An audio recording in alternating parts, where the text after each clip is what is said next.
Hi, everybody. Welcome to Mormonish. I'm Rebecca. And I'm Landon. And you might notice that our interface looks a little bit different, and that is because we are joined today with a very special guest. Why don't you let yourself into the studio? It's Devise of Mormon News Roundup. Woo! The prophetic party planner. That's right. Exactly That's right. That's How do you it. like my background here, guys? I've got the President Nelson 100th birthday party fever going on right now. Yeah, we do too. And I think it looks like you have 100 balloons there. Landon has a party hat. I've got a party hat. We also have cake. We didn't light the candles because we figure 100 candles will burn down our studios collectively, but we are celebrating. That looks good. What about you, Landon? Oh, I never pass on cake. So any excuse, even President Nelson's 100th, that works for me if I get cake. You guys are really getting into this President Nelson spirit, I can tell.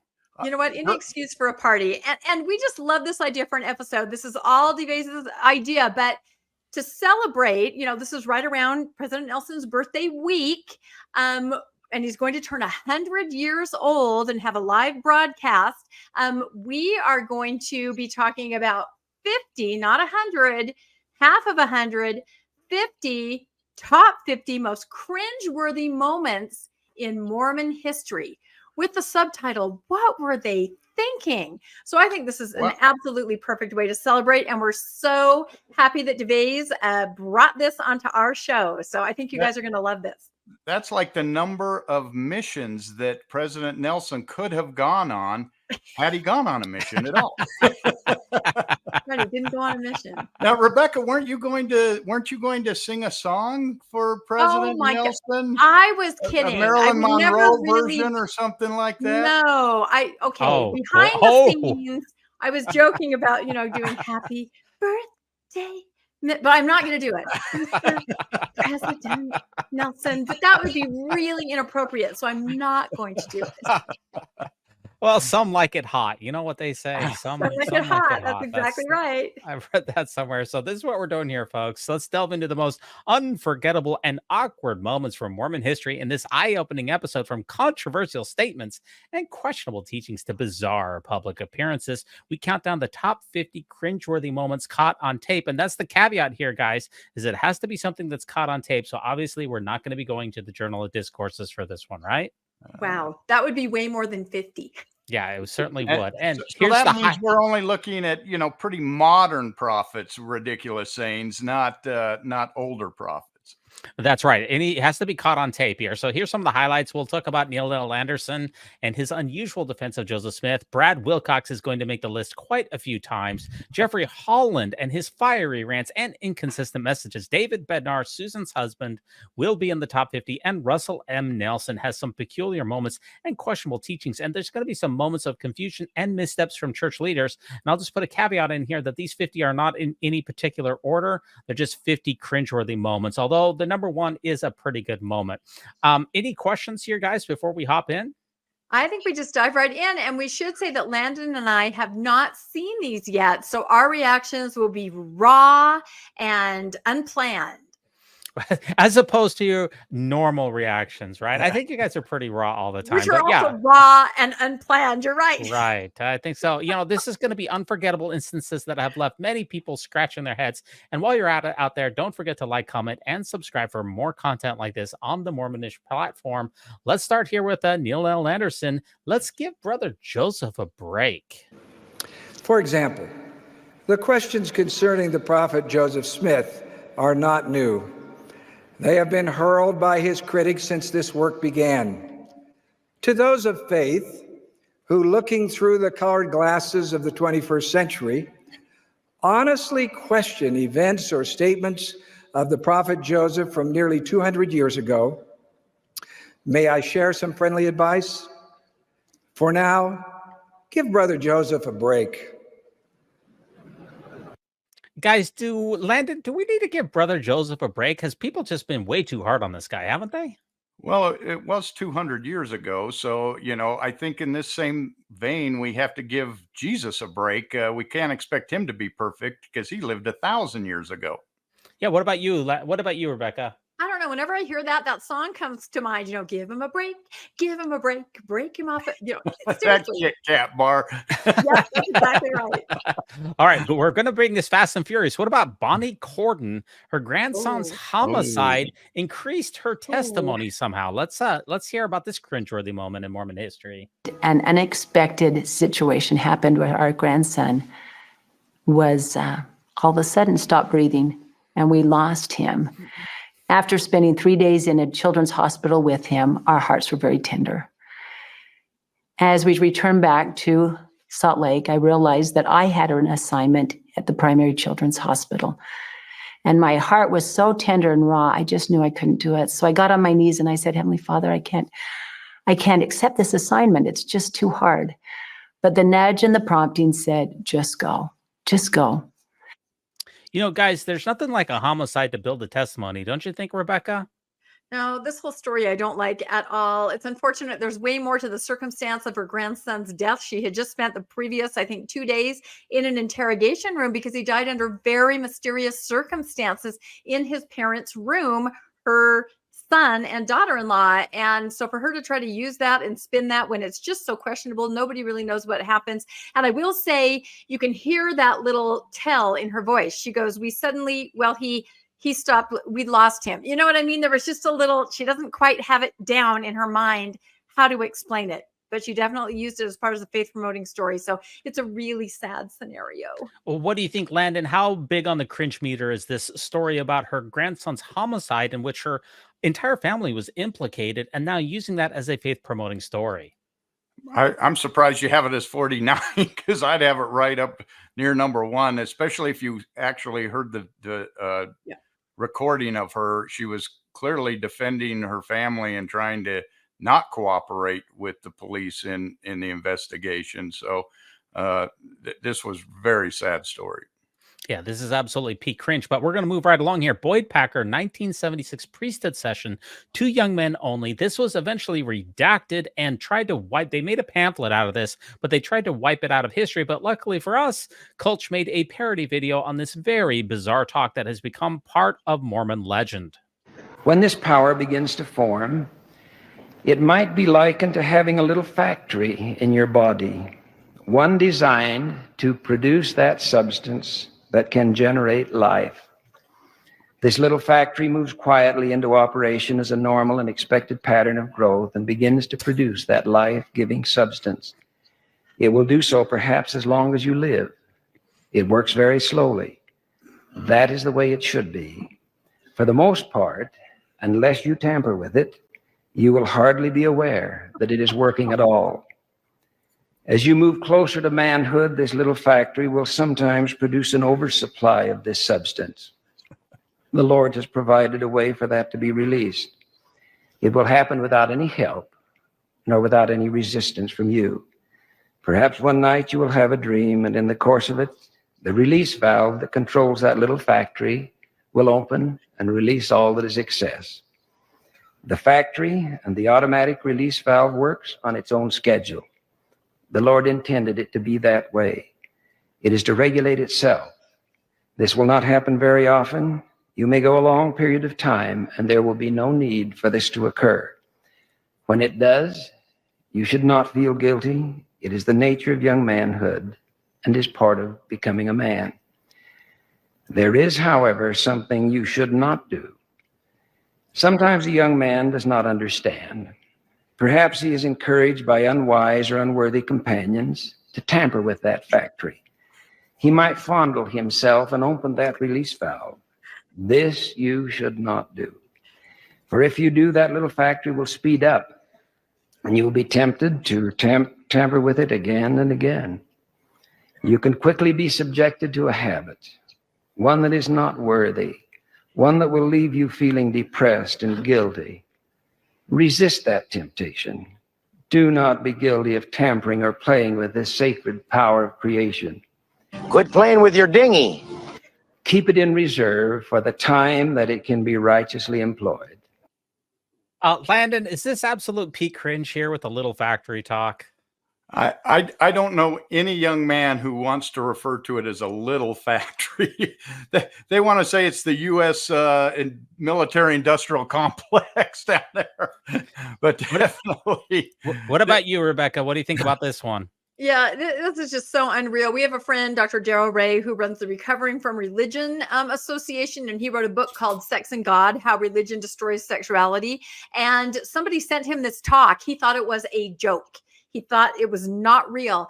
Once he figured out it was real, he devoted an entire chapter of his book to this talk alone and all the problems with it. Extremely problematic on all levels.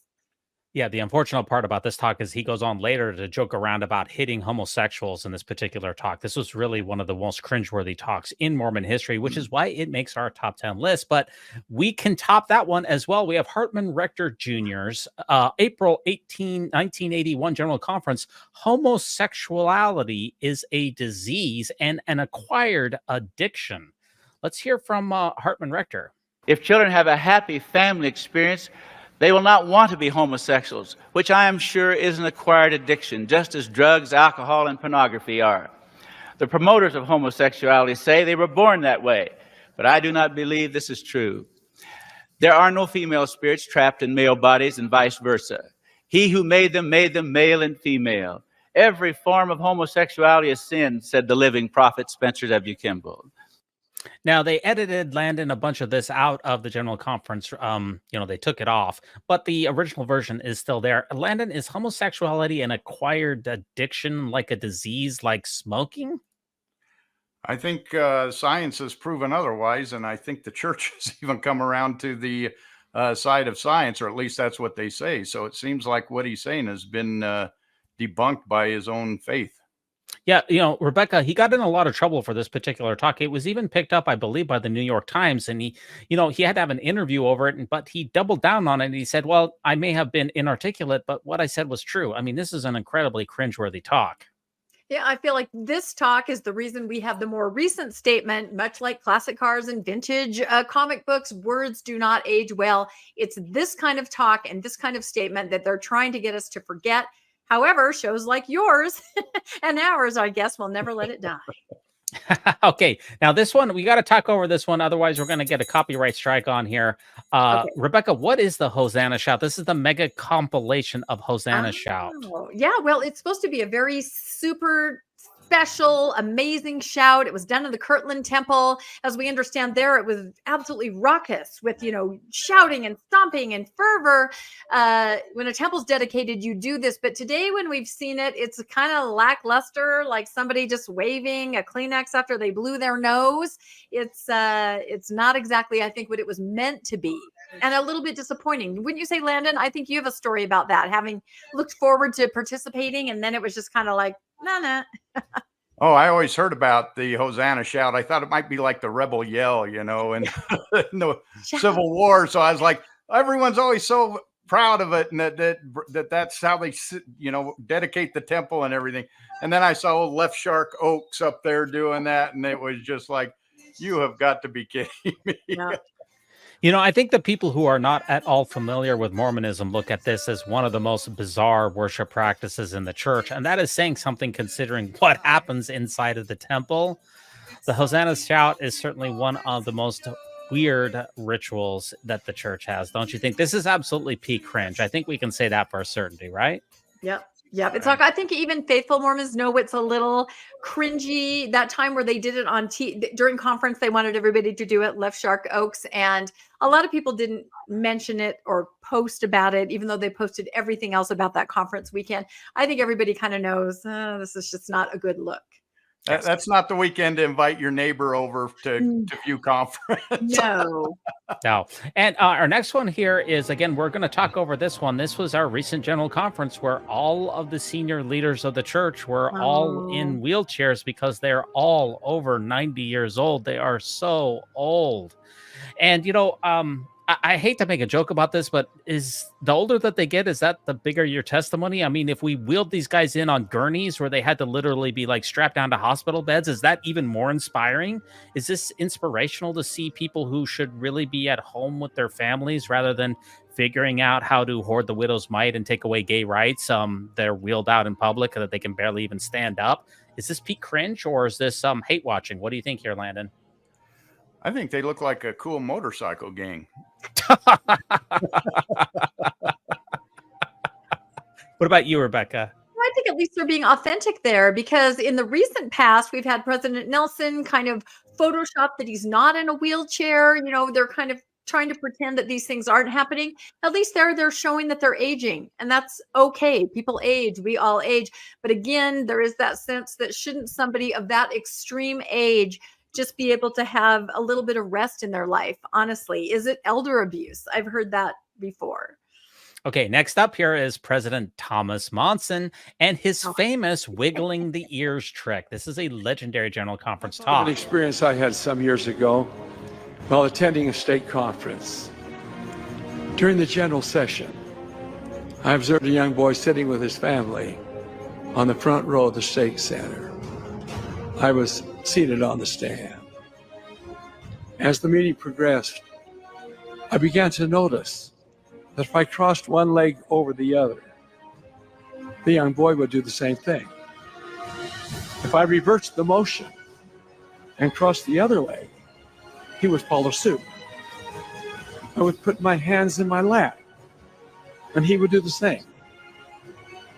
I rested my chin in my hand, and he also did so. Whatever I did, he would imitate my actions. This continued until the time approached for me to address the congregation. I decided to put him to the test.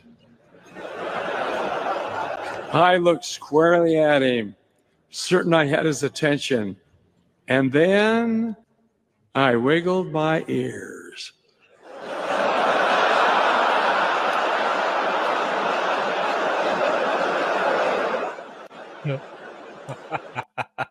He seems awfully proud of that, doesn't he, Rebecca? Yeah, he does. I mean, we do know that prophets have special powers and abilities. I just didn't know that it included ear wiggling. I'm impressed. Well, what do you think about that one, Landon? I like this. I think this is back in the day when you could have fun. I think nowadays that they're not at that point. I can take spaghetti and push it up my nose and bring it out and floss my brain. I ought to do that in general conference. Well, that could make our top cringe list because those are closely related. Now, here's one of my favorites out here, LeGrand Richards, who's kind of a legendary general conference speaker. One of my favorites, actually. And in 1978, he had the red button in general conference, and this is an amusing take here, but it's definitely cringe. You can't buy that kind of feeling in the hearts of young people with money. The Lord who creates the feelings of the human breast is the only one who can put that kind of faith into the hearts of his people. Is this red now? Is it my turn to quit?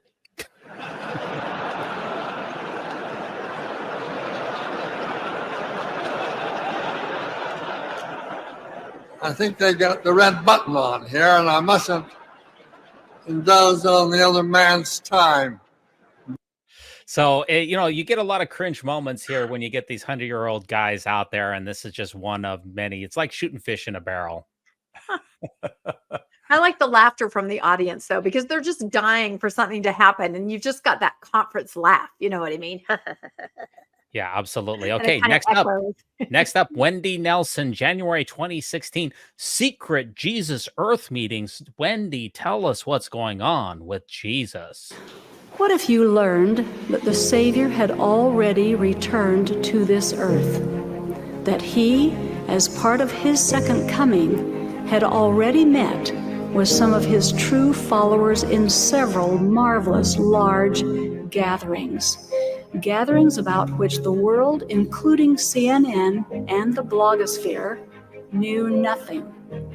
If you found out that the Savior was already on the earth, what would you desperately want to do today? And what would you be willing and ready to do tomorrow? I pray that this year you will have some moments of anguishing desperation that will propel you further along the path to becoming the man or woman you were born to be. Whoa, Landon, secret Jesus meetings? Man, why don't they just take a camcorder and make the most viral video of all time? What do you think? She made it sound like it's already happened, but if these men are witnesses for Jesus Christ, you think they'd witness to us that Jesus Christ was here, but never heard such a thing. And I'm not sure Wendy Nelson, she's a general authority. What's she speaking in what capacity? She's the prophet's wife, of course, but that's definitely, in my opinion, Pete Cringe to say, well, we've got secret information for you. What if she won't come out and say that it's happened, but instead she wants to insinuate, what if all of this happened? Well, Wendy, would you just tell us whether it has or not? And better yet, provide some evidence instead of just making these baseless speculations. Is this Pete Cringe? What do you think, Rebecca? No, this is irresponsible dog whistling, and I'll tell you why. I have been in rooms with friends who are preppers with white tents, and they believe that Jesus is already here. They believe that he's talking to the 12. They look for signals in conference. They look for signals in the words that they say. This kind of rhetoric from Wendy just fuels their ideas and their more extreme beliefs. It's irresponsible. Got it. Okay, number 41, Ezra Benson, 1989. He sings I'm a Mormon Boy. I couldn't get the video on this, only the audio, but this is a legend. Once again, another legendary General Conference address. Kind friends, as here I stand to sing, so very queer I feel, that now I've made my bow, I fear I don't look quite genteel. But never mind, for I'm a boy that's always full of joy. A rough and ready sort of chap, an honest Mormon boy. Yeah, that's pretty good on that. Rebecca, he's a pretty good singer there for being how old he is. I was going to say, it's a charming song. We just need to update. I'm an honest Church of Jesus Christ of Latter-day Saints boy. Just update it. That Not was quite as catchy, is it? Yeah. Clearly a victory for Satan, that song was. Yeah, that's definitely bad Kind news. friends, as here I It's better stand. with Nelson. When you see Nelson, if I could have seen the look on Nelson's face when he was watching that, because he was called into the apostleship in 1984, he must have just been furious just listening to President Benson sing that song. What do you think? Because he had already given his talk, right, about not using the word Mormon anymore. Is Well, that correct at that point? It's burned his britches since time immemorial. When he was in the pre-existence, it still chapped him when anybody would refer to anyone as a Mormon in the pre-existence. Yeah. This has gotten his goat for a long time. So yeah, it's a bad deal. There's no doubt about that. Now, one of my here's the next one. N. Eldon Tanner, better clean dead than alive unclean. And N. Eldon Tanner, in my opinion, has the dubious distinction of being, in my opinion, the absolute most boring general authority apostle of all time. And that is a distinction, in my opinion, that it really takes a lot of effort. So I had to chop this up quite a bit to edit it. But let's hear Marion G. Romney, Trust in the Lord, where he says that you should be killed as a missionary rather than, quote unquote, give up your virtue. You fail. Marion Romney's April 1979 talk entitled Trust in the Lord is infamous for the phrase, better dead clean than alive unclean. This disturbing message suggests that it's better to die than to live with perceived sexual sin, putting undue psychological pressure on members. It values supposed Mormon cleanliness over a person's actual life. You will recall, of course, Alma's teaching his Sancorian that unchastity is the most serious offense there is in the sight of God, save murder only. Some years ago, the first presidency said to the youth of the church, better dead clean than alive unclean. I remember how my father impressed the seriousness of unchastity upon my mind. He and I were standing in the railroad station in Rexburg, Idaho. We heard the train whistle and knew that in 3 minutes I would be on my way to Australia to fill a mission. My son, you are going a long way from home, but your mother and I, your brother and sisters, will be with you constantly in our thoughts and prayer. We shall rejoice with you in your successes, and we shall sorrow with you in your disappointment. When you are released and return, we shall be glad to greet you and welcome you back into the family circle. But remember this, my son, we would rather come to this station and take your body off the train in a casket than to have you come home unclean, having lost your virtue. Screw that guy. I hated him. Okay, Landon, you're a returned missionary. Did you ever hear that kind of a sentiment where it would be better if you died on your mission rather than having messed up in some way? Oh, that was the mantra on my mission. Nobody came home back in the 80s because of this very sentiment. If you came home, I knew guys with mental issues who stayed out no matter what, because to come home from your mission was such a stain on your family that you just didn't do it. Yeah, in fact, he says in that particular thing that we'd be glad to welcome you back in the family so long as you complete your mission and that you don't mess up. Rebecca, I know that you've got some sons who've returned missionaries. Is this a concept that's been retired, or is it still out there? She's muted. Sorry, my dogs were being loud. I feel like it is still out there. It's called conditional love. And it's out there in every single way. We love you and it's awesome as long as you're doing what's right. But don't you dare show your face if you're not. I think more and more parents are seeing how harmful that is. But I actually feel sorry for him if that is what his parents said to him, because they didn't love him. They only loved him if he towed the party line. And it's very sad. It maybe explain why a lot of these officials in the church are the way they are. It's really sad. Yeah, and it's echoed not just by an elder in town. There's been a number of people who have echoed that address. That's far from a one-off. It was very common back in the 60s, 70s, and even up, like you said, Landon, up until the 80s. Hopefully, it's not quite as common now. Now, number 39, when the prophet speaks, folks, the thinking has been done. But some people say that the church actually never taught that. Let's see what the truth is. There are many members of the church who have this mindset that when the prophet speaks, the debate is over and you should just not think about it. And that's not right. I think that is cultish. But that is not what the church has taught over time. Roll the tape. When the prophet speaks, sisters, the debate is over. N. Eldon Tanner echoed her sentiments in the August 1979 Ensign, and it's not just a throwback to the 70s. Here it is at a BYU devotional from 2011. My dear wife, Ann, introduced a motto for our family, which she has continually taught our children and occasionally has had to remind me, that when the prophet speaks, the debate is over. It's also an attitude that students are encouraged to adopt in the Presidents of the Church Institute manual. And it was brought up as recently as 2023 as the motto by which Elder and Sister Suarez live their lives. So yeah, I'd say that is what the church has taught over time. Wouldn't you?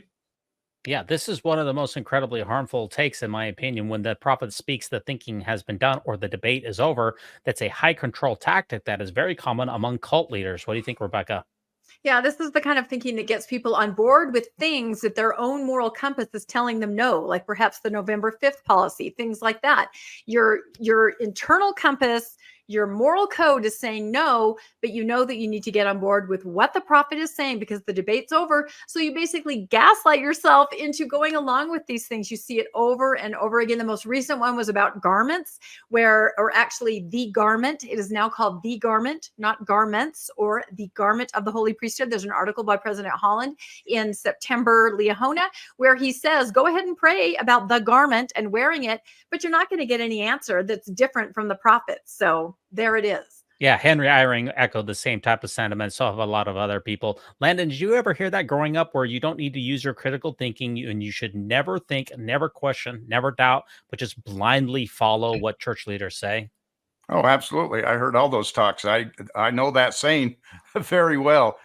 Very dangerous. I can't think of anything more cultish than regardless of what you think, it doesn't matter. You listen to what this person says, even if you disagree with them. Yeah, and Timber, who is an active member of the church, by the way, actually echoed and said that that was cultish. I agree with him, and I agree with you. Now, next up, we have Kevin Hamilton, the former president of BYU, who gives a very bizarre take on why a church, and he talks about how the church and Jesus are actually synonymous, and it's Cringe. As I visit with members across the church, I sometimes hear things like, I don't support the church's policy on, and then you fill in the blank. Or, I don't agree with the way the church does this or that. Could I suggest an alternative approach? Substitute the word Savior or Lord or Jesus Christ in place of the church. As in, I don't support the Savior's policy on, you fill in the blank. Or I don't agree with the way Jesus Christ does this or that. For me, personally, that seems to put a very different perspective on things. Landon, when you substitute the name of Jesus in for the name of the church, you can get some kind of bizarre takes in that substitution. Are Jesus and the church synonymous? In other words, is the church always good? Well, if I try that, what he just said, I could say that the name of the church is the Savior of Jesus Christ of Latter-day Saints. So evidently it's the church that saves Jesus and not the other way around.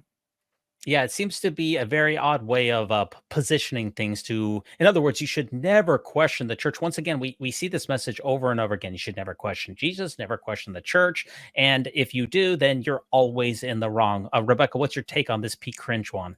Yeah, it's right in line with other ways to make you override your own moral compass. You may think differently, but you need to do what Jesus wants you to do.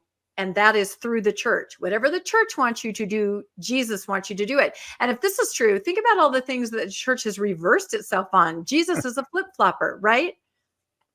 Yeah, and Jesus could be considered a racist or a sexist or a homophobe or in this recent transgender policy. Jesus wants you to have a bathroom monitor. The extensions of this are absolutely absurd. Next up here, Elder Alan Haney, April 2023 General Conference. The faith-promoting story of the crushed water bottle. Crushed water bottle. This has entered the Mormon zeitgeist and is a rather cringeworthy take. Near the end of the lunch, I was surprised to hear a loud crunching noise. And when I looked up, I saw that President Nelson had stood his plastic water bottle straight up and then flattened it and replaced the lid. President Dallin H. Oaks then asked the question I wanted to ask. President Nelson, why did you flatten your plastic water bottle? He replied, it makes it easier for those who are handling recyclable materials because it doesn't take up as much space in the recycling container. While pondering that response, I heard the same crunching sound again. And I looked to my right, and President Oaks had flattened his plastic water bottle just like President Nelson. And then I heard some noise to my left, and President Eyring was flattening his plastic water bottle, although he had adopted a different strategy by doing it while it was horizontal, which took more effort than with the bottle straight up. And noticing this, President Nelson kindly showed him the bottle straight up technique to more easily flatten the bottle. At that point, I leaned over to President Oaks and I asked, is flattening your plastic water bottle a new recycling requirement of the cafeteria? And President Oaks responded with a smile on his face, well, Alan, you need to follow the prophet. You should always follow the prophet according to the church's teachings, but some ways to follow the prophet are harder than others because sometimes it's hard to fraudulently and shamefully hoard hundreds of billions of dollars when it comes to following the prophet. That's when it gets really hard. What do you think, Rebecca? You know, we've really kind of sunk to another level. 2,000 years ago, Jesus is walking on water. Now our prophet is flattening water bottles. Again, have these men never heard of recycling? Although I will say that story is one of the few times I've ever heard anybody from the pulpit talk about caring from the earth or anything with a positive environmental message, which is to recycle. But again, the idea of these grown men looking and saying, he did it, I do it, it's so disturbing. Landon, what's your take here? When the prophet speaks, the debate is over. Whoa, you saw it right here, folks. You saw it right here. Landon, way to follow the prophet. That's very impressive, Landon. Nice. Okay, we got to keep this train going here because we got 50. Julie Beck, the infamous cup of coffee. If you drink one single drop of coffee, you will not be in heaven. My next story is about a woman I'll call Mary. She was the daughter of faithful pioneer parents who had sacrificed much for the gospel. She'd been married in the temple and was the mother of 10 children. She was a talented woman who taught her children how to pray, to work hard, and to love each other. She paid her tithing, and the family rode to the church together on Sunday in their wagon. Though she knew it was contrary to the word of wisdom, she developed the habit of drinking coffee and kept a coffee pot on the back of her stove. She claimed that the Lord will not keep me out of heaven for a little cup of coffee. But because of that little cup of coffee, she could not qualify for temple recommend. And neither could those of her children who drank coffee with her. Folks, all you need is one drop, Landon, and you are not getting that temple recommend. You will not know the signs and tokens that you need to pass by the angels who stand as sentinels, and you will not be able to gain your eternal exaltation in spite of earth and hell. You know, it's a real bummer. That's why I eat cake. Much more healthy, and I'm not damned to hell. That's a good saying. And I know, Rebecca, we reviewed this on the church's very amusing Mormon movie reviews, which dealt with this particular topic. But this is really one of the most viral video clips of all time. It is absolutely peak cringe. Yeah, no, it is. And unfortunately, it just keeps happening over and over. Exactly what you said in your subtitle. What were they thinking? I feel like, I thought I could make it through all 50 here, but this one makes me want to just tap out. I'm not kidding. That is just ridiculous. All right. Well, it looks like I'm doing my job then, because I was supposed to find the 50 most cringeworthy moments, and it seems like every single one of them is more juicy than the last. So too much. Apparently I can see around corners and make you smarter, free of charge. Okay, next up, it's getting better and better here. J. Annette Dennis and the power of LDS women. She's going to talk about how Mormon women are the most empowered women in the entire world. This is going to be fascinating. There is no other religious organization in the world that I know of that has so broadly given power and authority to women. Roll the tape. Tonight we share in the ordination of Stacy D. Cram to be ordained as presiding bishop and counselor to the president of the church and member of the quorum of the first presidency. But Nemo, she spoke to that. There are religions that ordain some women to positions such as priests and pastors, but very few relative to the number of women in their congregations receive that authority that their church gives them. So what she's saying is that the LDS Church gives more authority to women per capita than any other religion, if not the same kind of authority that other religions do. Well, Community of Christ have been ordaining women at the local level as deacons, teachers, priests, and so on since 1984. Let me know what you think. Landon, does the Mormon Church give more power and authority than any other organization in the world to women? Well, I think we see the oldest women's society in the world run by men in the LDS Church. So they definitely do. And obviously, Rebecca, this went extremely viral out there. There was a firestorm of backlash on J. Annette Dennis. What did you think? I know you covered this on the Mormon Newscast. Yeah, I think a man made her say that. I mean, obviously. And it's interesting because then in the next couple of weeks, she also gave a conference talk on the garment, and they renamed it the Garment of the Holy Priesthood. And now on faithful social media, I see all over the place women saying, I have the priesthood because I have put on the garment of the Holy Priesthood. Two birds with one stone. Yes, you feel empowered. And yes, you're being made to wear your garment, which gives you the priesthood. So well done, whoever came up with that. Now, this next clip here is from the famous Mormon Leaks videos, Oh which my were gosh. behind the scenes leaked videos of church headquarters. Now, Gordon Smith is actually not a church leader, but he is was a high priest at the time, and he's briefing the Mormon church leaders, and they're going to talk about politics here. And this one in particular really is peak cringe for me, because Gordon Smith is going to say why he voted for the Iraq War, and it is absolutely shocking the reason that he gives. I know and have been a critic of the Iraq War, but I also admit to you I voted for it because I felt the Lord's hand in it. I hope it works out, but I can promise you this: you'll never send missionaries to the Arab Street until the rule of law exists in Arabia, and it has taken root in Iraq. And ultimately, I think that if that succeeds, there will be an opportunity to begin building the church in the Middle East, which is a deeply troubled place. Landon, I know that you're a veteran of the armed forces. Should we be voting for wars and using the military-industrial complex because, quote, the Lord's hand was in it, and so that missionaries can hand out copies of the Book of Mormon in the streets of Baghdad? This scares the hell out of me. This to think that leaders are making decisions based on Book of Mormon stories and the words of old men who are trying to get their church out there and be able to grow their church, that just sickens me. That's not why I serve my country, was for that.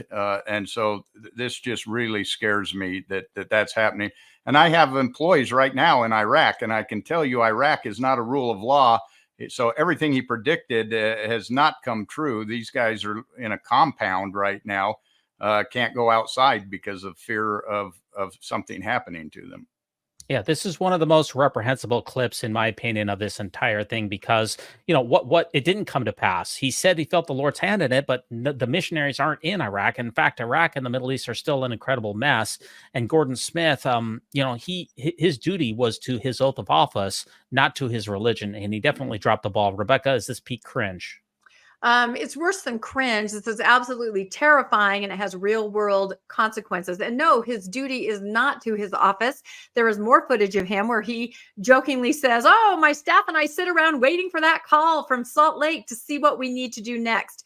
This should terrify the hell out of everybody out there and make them think when they're voting. Please think carefully.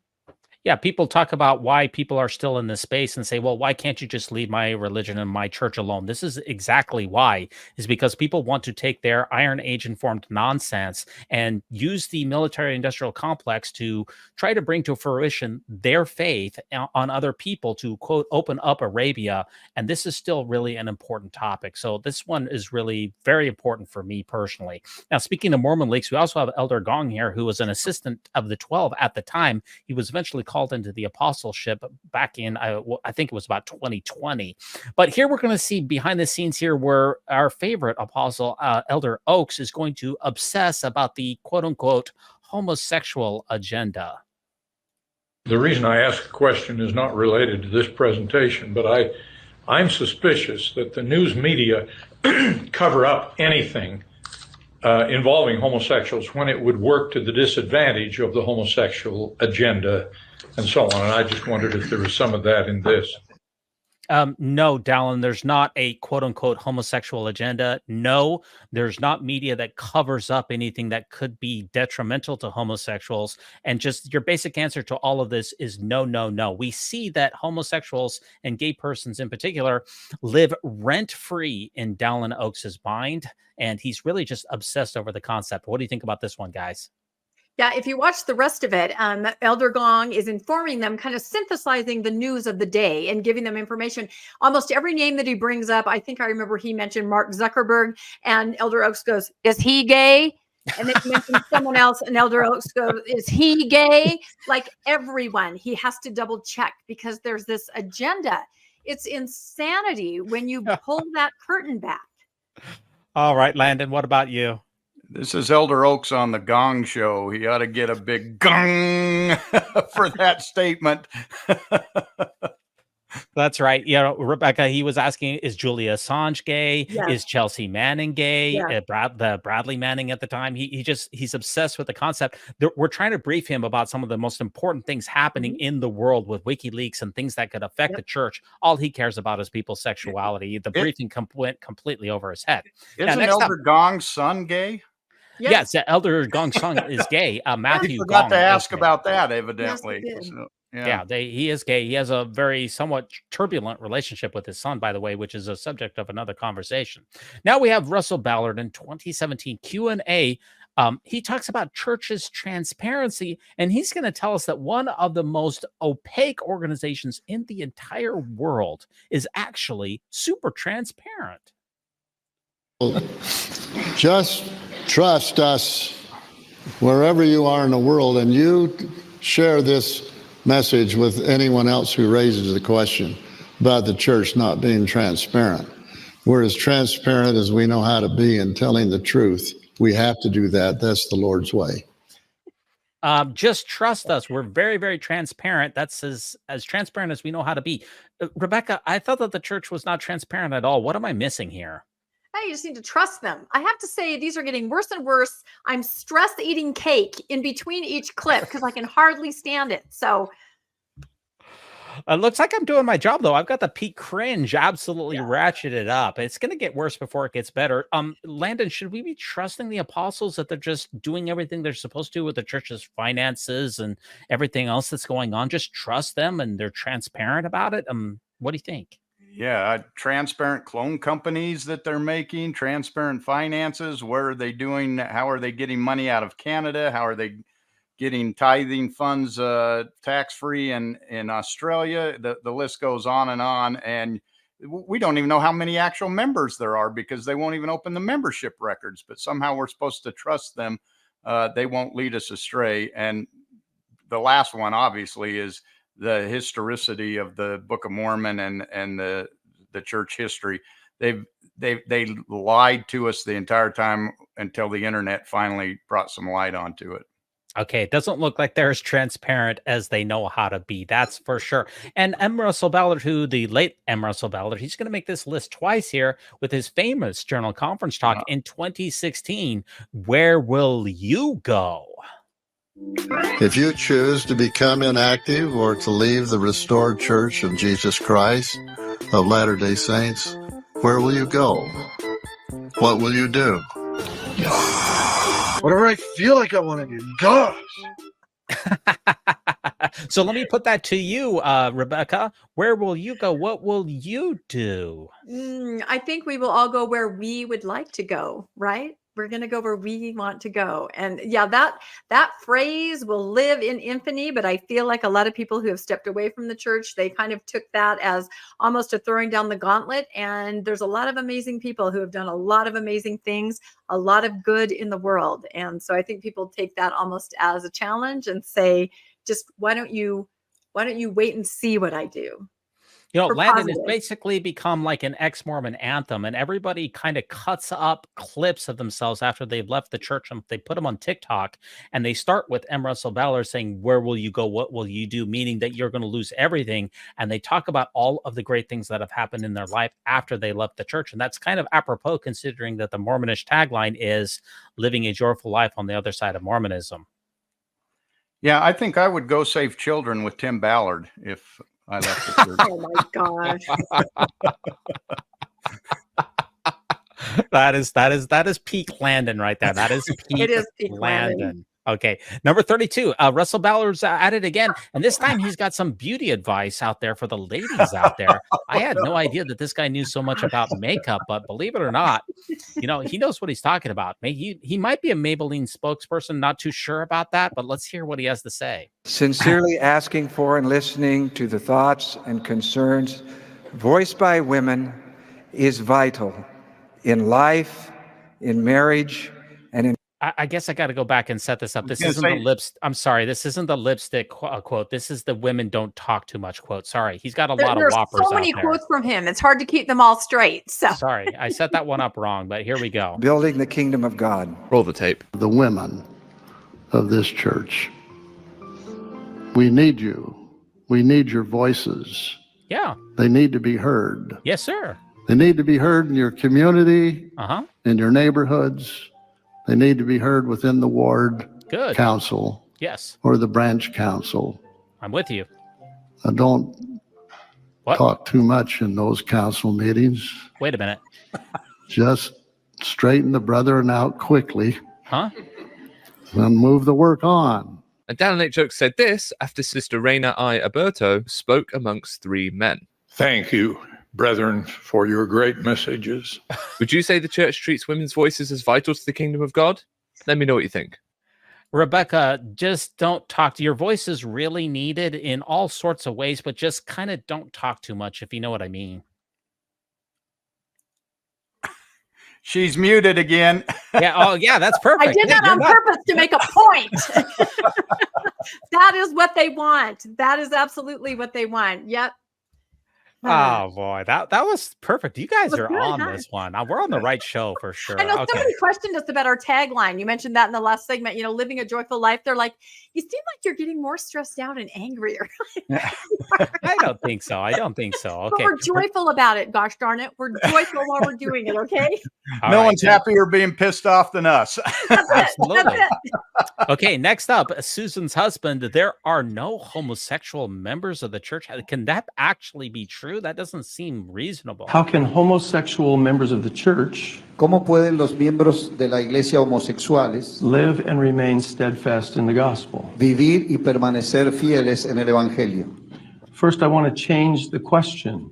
There are no homosexual members of the church. We are not defined by sexual attraction. I now speak directly to church members who experience same-sex attraction or identify as gay, lesbian, or bisexual. How can we help members of the church who struggle with same-gender attractions but want to remain active and fully engaged in the church? I let them know that I was gay, and that was the first time I had actually said those words and wrote them to someone. I believe I was made the way I am, all parts of me, by my heavenly parents. They did not mess up when they gave me freckles or when they made me to be gay. Landon, I don't understand here. David Bednar tells me that there's no gay members of the church. There are no homosexual members of the church. And then Dallin Oaks and a bunch of other church leaders say that there are. In fact, the church on the website used to have an LDS and gay part of the website. I don't understand. What am I missing here?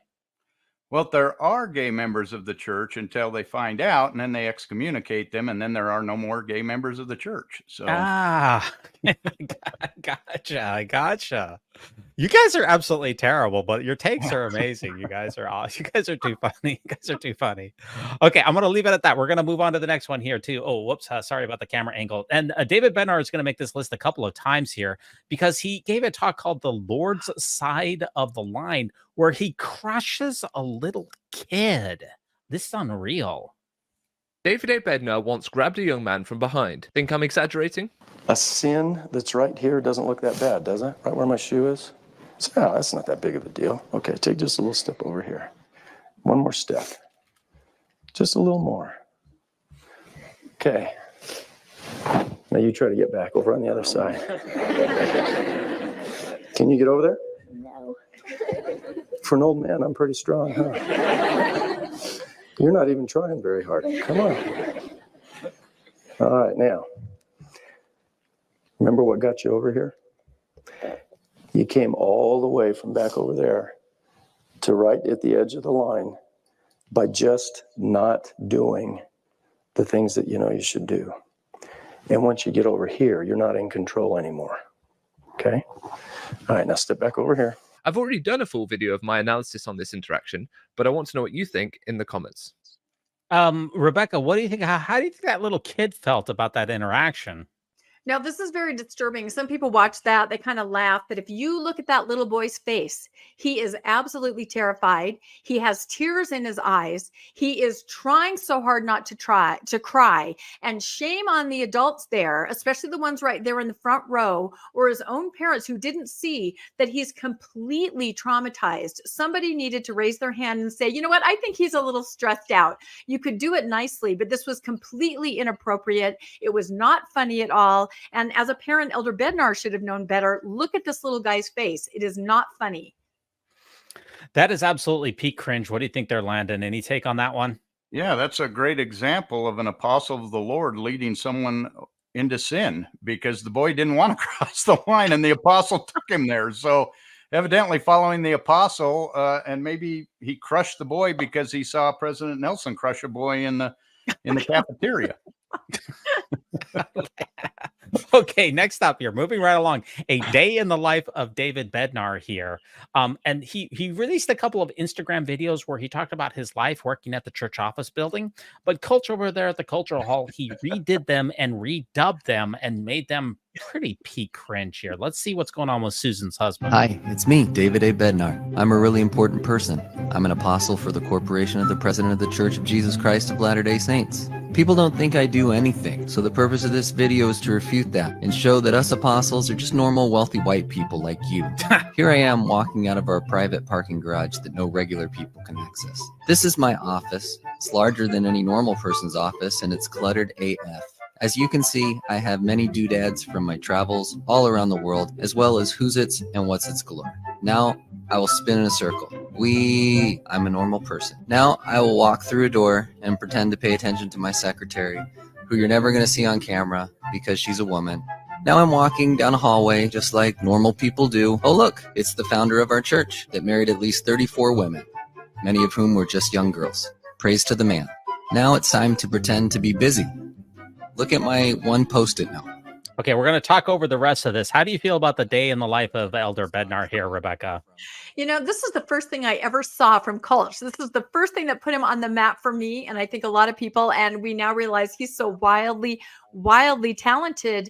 But again, this is right tracks with Elder Bednar, because he recently put out a statement about social media, how your average day, to you, it's average, but to everyone else in the world, it's very special. So go ahead and put everything on social media, everything you do, your kids do, that have to do with living the gospel, because it's going to impress people and probably bring converts. So he's doing it right here. Landon, does this humanize Susan's husband, or does this make him look more robotic than ever?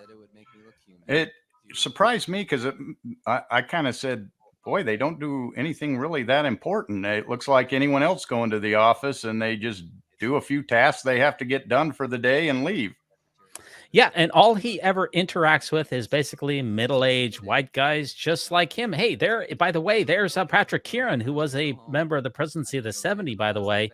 And somebody has noticed that there could be some church security officers who make an appearance here, because it looks like they're packing heat. So he literally has the security nearby, even though he's in the church office building. Instead of humanizing someone, I don't think that this really did anything for David Bednar. For me, this is absolute peak cringe. Any last thoughts on this one? It's a great video. Check it out, everybody, with Cult. Yeah, culture's great. Now, we got to be very careful on this, or we will get a copyright strike. So we might have to delete this one out. I'm only going to play about 7 seconds of this, but this was back in 2012 when Jeffrey Holland did an interview with John Sweeney with regards to Mitt Romney making blood oaths in the temple. And Elder Holland really, according to this, he really, the most charitable way you could say it is that he made a misstatement, but it is definitely peak cringe. Is that true? That's not true. That's not true. We do not have penalties in the temple. Wait a minute. This is before they were taken out, right? This is when Mitt Romney went through the temple. There would have been penalties in the temple, but Jeff Holland seems to disagree with that. I don't understand. Do I not know my Mormon history? Can you guys help me out here? Maybe, has he gone through the temple? Maybe he hasn't. Maybe he doesn't know. This is how they operate, because probably at this time they had taken out the oaths. So he said, "Oh no, we don't have oaths." But I went through the temple when we took an oath that we would cut our throat and cut our guts and all of this stuff. So you can't tell me that we didn't take blood oaths, because that's exactly what I did. And I came out of the temple going, "What in the hell was that?"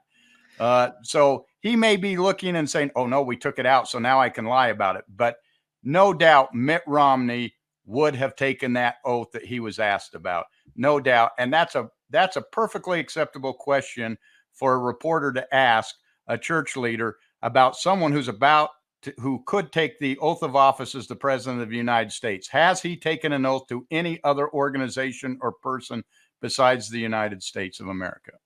Yeah, he played a game with the tenses there of saying we don't currently have blood oaths in the temple, but that's not what John Sweeney asked him. He said when Mitt Romney went through the temple, would he have had the blood oaths? So it's a really disingenuous response, which for me is peak cringe. And Jeff Holland is going to appear several times on this peak cringe number 27. He throws a taffy temper tantrum. But I think there's some days here where we get a little weak-kneed, we get a little willy-nilly and say, you know, I'm going to bail on this. Don't you dare bail. I am so furious with people who leave this church. I don't know whether furious is a good apostolic word. But I am. And I say, what on earth kind of conviction is that? What kind of patty cake taffy pull experience is that?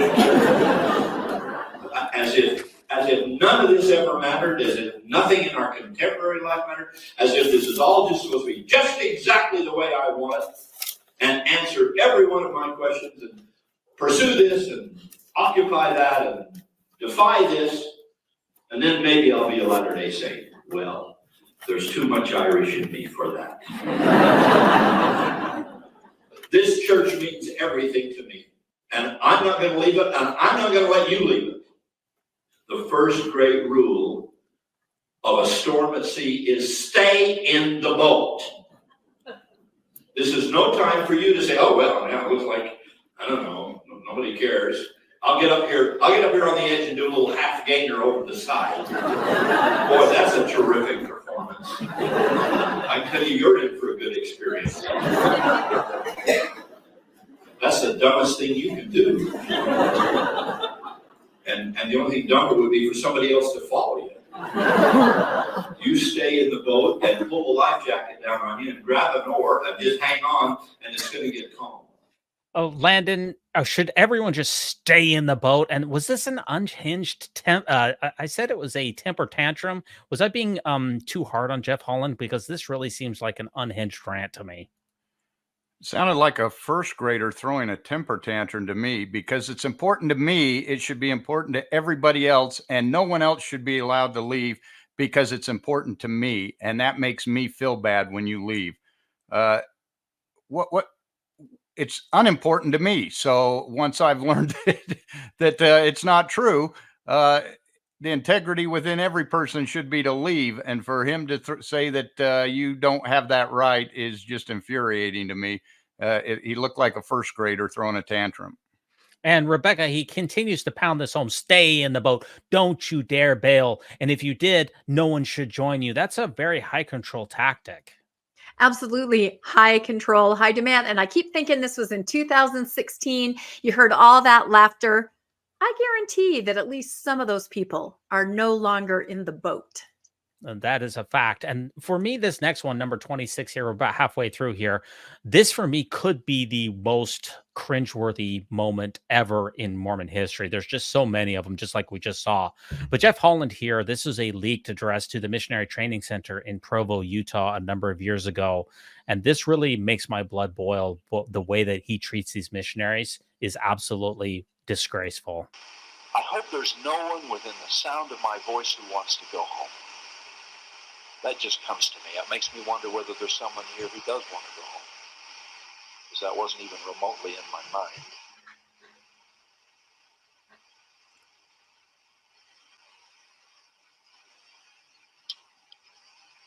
I don't know who you are,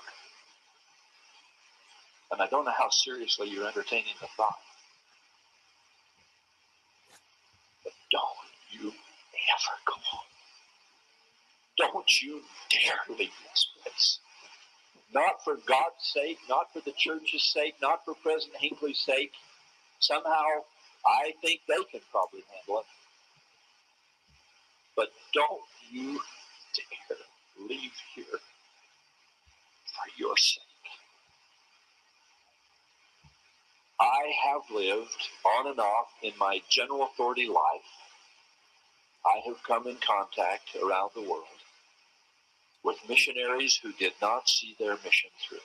I'm not talking about medical releases or emergencies or tragedies.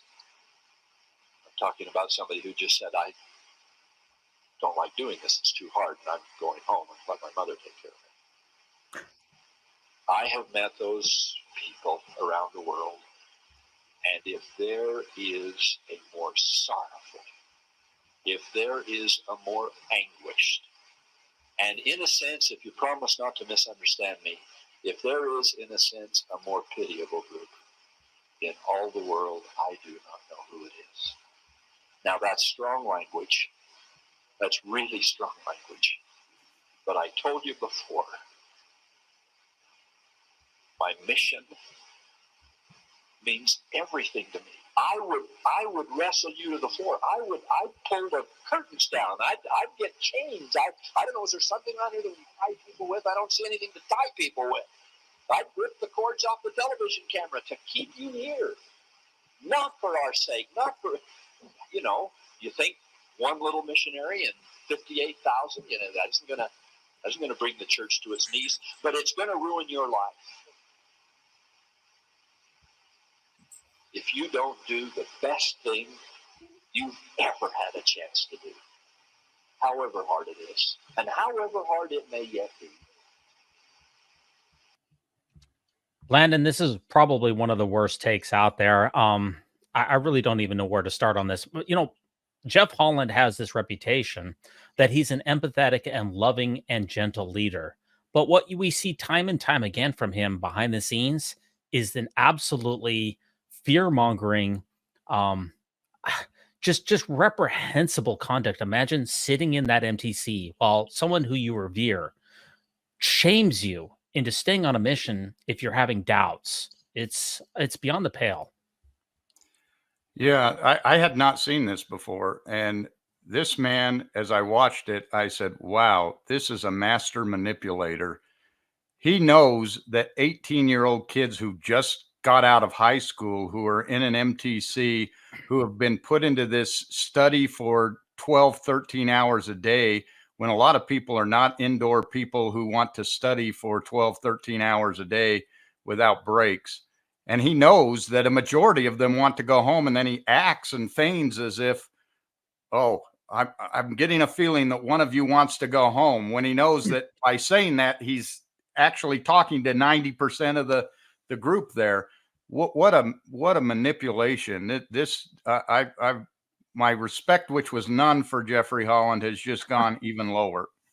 Yeah, Rebecca, imagine that you're a missionary, or that you're the mother of a missionary who's sitting in there, who might have some questions about their mission, and then they get that message from Jeff Holland that is extremely manipulative, that tells them that they will regret it for the rest of their life if they don't finish. How do you think that makes people feel?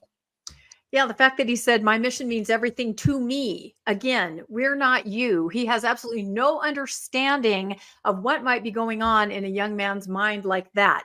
Thank God. I think the attitude of parents and ward members and even other church leaders are different now. And that when a missionary comes home, there are all kinds of programs in place to support and help this person, because I'm telling you, mentally, it can absolutely destroy you. These kids are fragile. They've been beaten up mentally on the mission, no matter how long they stay, and they need support on the other side of it. So I feel like there's been progress made. I don't know what year this was, but this is reprehensible to do this. He is responsible for a lot of, I think, negative outcomes from that kind of rhetoric in these poor young men. I mean, I've seen it. I sent missionaries out. I know what happens. I know the mental process. They're precarious as it is. And this is absolutely irresponsible.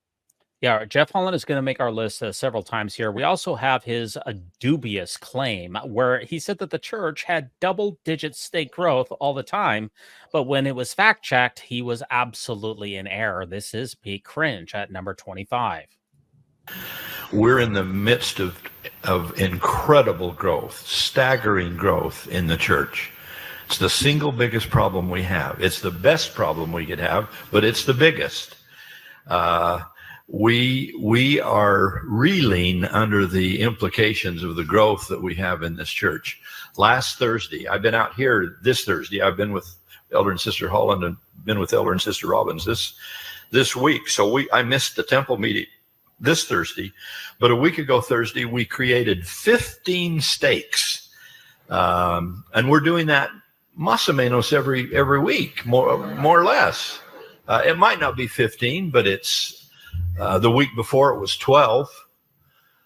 Sometimes it's 8 or whatever, and it'll be a little uneven. But the point is, I mean, we're talking double-digit steaks every week. The problem isn't double-digit steaks every week, Rebecca. The problem is that when this is fact-checked, that it is in no way, shape, or form accurate at all. It's a major disconnect between the reality and what he's claiming. Yeah, and it makes me wonder, is someone telling him that? Is someone, who comes in and gives them information telling them that? Are they even aware that the information they're putting out is not factual at all?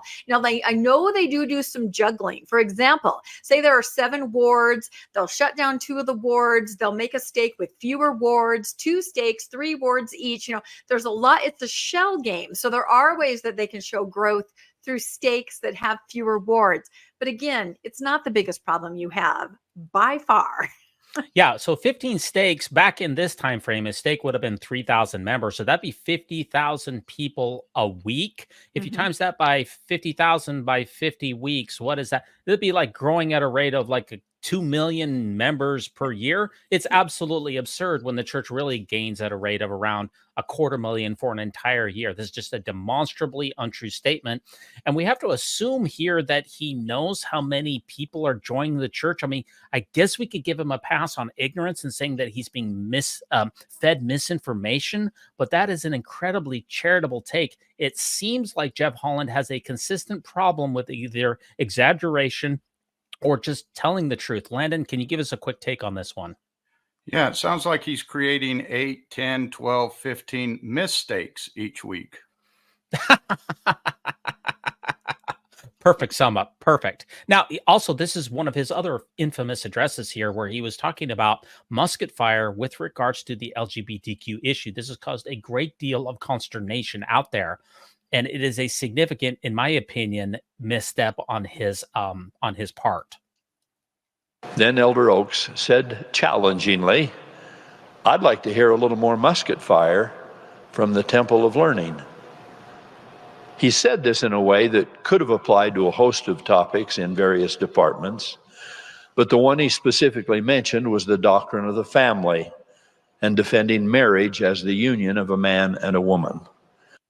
See, this is a really problematic talk because do we need more musket fire when it comes to defending the traditional family? That's a hyperbolic rhetoric that could be used to justify violence. It's a very irresponsible statement. Any thoughts on this one? I think the consequences of this talk, they did not even fathom. I have a very TBM friend who, when she asked me, what did you think of that talk? I thought she was going to say, I loved it. And even she said, I don't know what to think about that. I think the shockwaves from that are still being felt. And Landon, the crazy part about this is that the church has doubled down on this talk and it is now required reading for all freshmen at BYU. They don't seem to think that there's a problem with it. It's another one of those 15 mistakes that they make. It makes no sense. I don't understand it. I know more people who were upset about that than probably any other talk in the last decade. Yeah, definitely. And unfortunately, Jeff Holland is going to appear on our list once again here, where in March of 2012, he was at Harvard University and he was asked about the church's Proposition 8 donations back in California, where the church was trying to ensure that same-sex marriage was struck down there. And he said that the church didn't donate to Proposition 8. At a Harvard Q&A, when asked, could you elaborate on the instances in which the church will take a political stand? What immediately comes to mind is the often cited sort of material impact the church had on the passage of Proposition Prop 8. Let's use that example. And then also sort of how whatever that political involvement would be squared with the notion that, for instance, America's ability to have people exercise their beliefs freely actually led to the ability of the church to grow in the way that Sure. Good point. Elder Holland replied, Institutionally, not a single dollar, not one red cent of money from the Church of Jesus Christ of Latter-day Saint went into Proposition 8 or any other comparable proposition that I know of. Rebecca, he said that the church didn't donate to Proposition 8 and that it was all members. Can you please fact check that? Yeah, false, false, false. We have podcasted on this several times. He did say institutionally. So technically there's some wiggle room right there. What they did do is they had Salt Lake call stake presidents who called members, high net worth members, so they knew about their tithing and how much they were giving, and they asked them to write checks to another organization that would then funnel it into Prop 8. Everybody was asked to give $10,000. I myself have a relative who was invited to a fireside of very high net worth members. This is in California, and they were encouraged to donate. So the stake president received a call from Salt Lake. This is what our guest who we had on one of our shows told us. And then they were told to write a check to a third party, and that was funneled into Prop 8. But even aside from that, they did show that there was about, what was it, Landon, $188,000 that they did pay as far as flights, dinners, things like that, infrastructure around supporting the campaign against Prop 8. So not true. False, false, false. Yeah, Landon, it seems like Jeff Holland plays fast and loose with the facts, whether it's stake growth or whether it's the church's donations to Proposition 8. That's the Mormon way. They do that with everything. They didn't donate to the mall. They didn't do anything with Prop 8. They, Joseph Smith didn't marry 30 women. You play fast and loose with the facts. That's what this has developed into. It's funny that you mentioned, or ironic that you mentioned the mall, because Gordon Hinckley is up next at number 22 in General Conference, where he talked about tithing and Jesus's mall. And somebody cut this up in a very amusing way and had him go against that 70s show. This is very amusing here, but it is definitely peak cringe, since it appears that the $1.4 billion for the building of the City Creek Mall did indeed come from tithing in some way, shape, or form, which is in contrast to what President Hinckley said. But this is an amusing take, although it is peak cringe. Now, we could wish for more baptisms in the United States and Canada, but that could be said of everywhere throughout the world. Well, it's a tough world. And people don't always get what they want, especially you. The church is undertaking a huge development project in the interest of protecting the environment of Temple Square. Sounds stupid? Have a good time. While the cost will be great, it will not involve the expenditure of tithing funds. What? You're lying. You're lying. However, the faithfulness of our people, continues to be demonstrated in the payment of tithes and offerings. Altogether, I can only report that the Lord is richly blessing his church. God, you're dumb.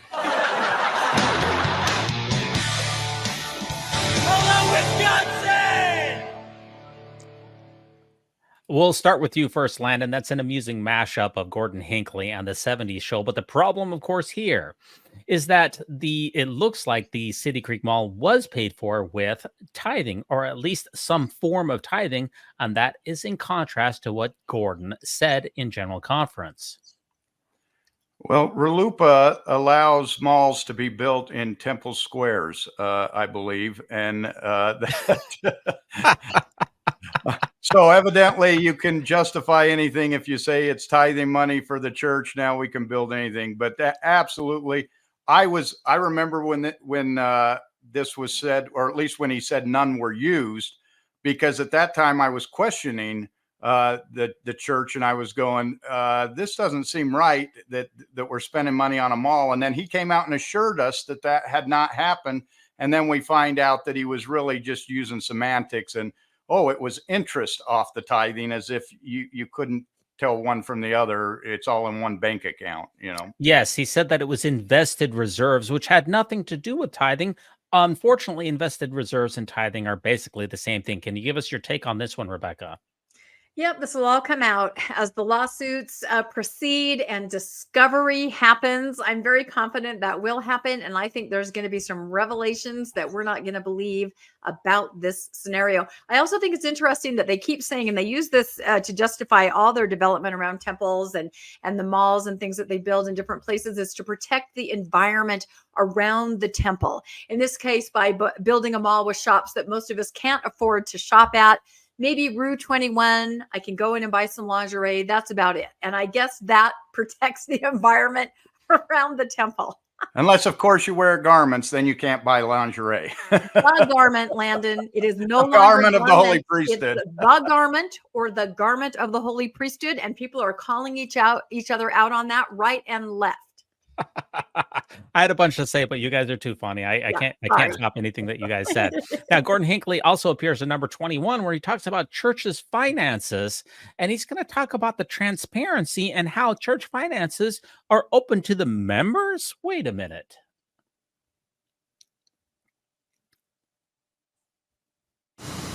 In my countries, we say people's churches, the Protestants, the Catholics, they publish all their budgets openly to all the public.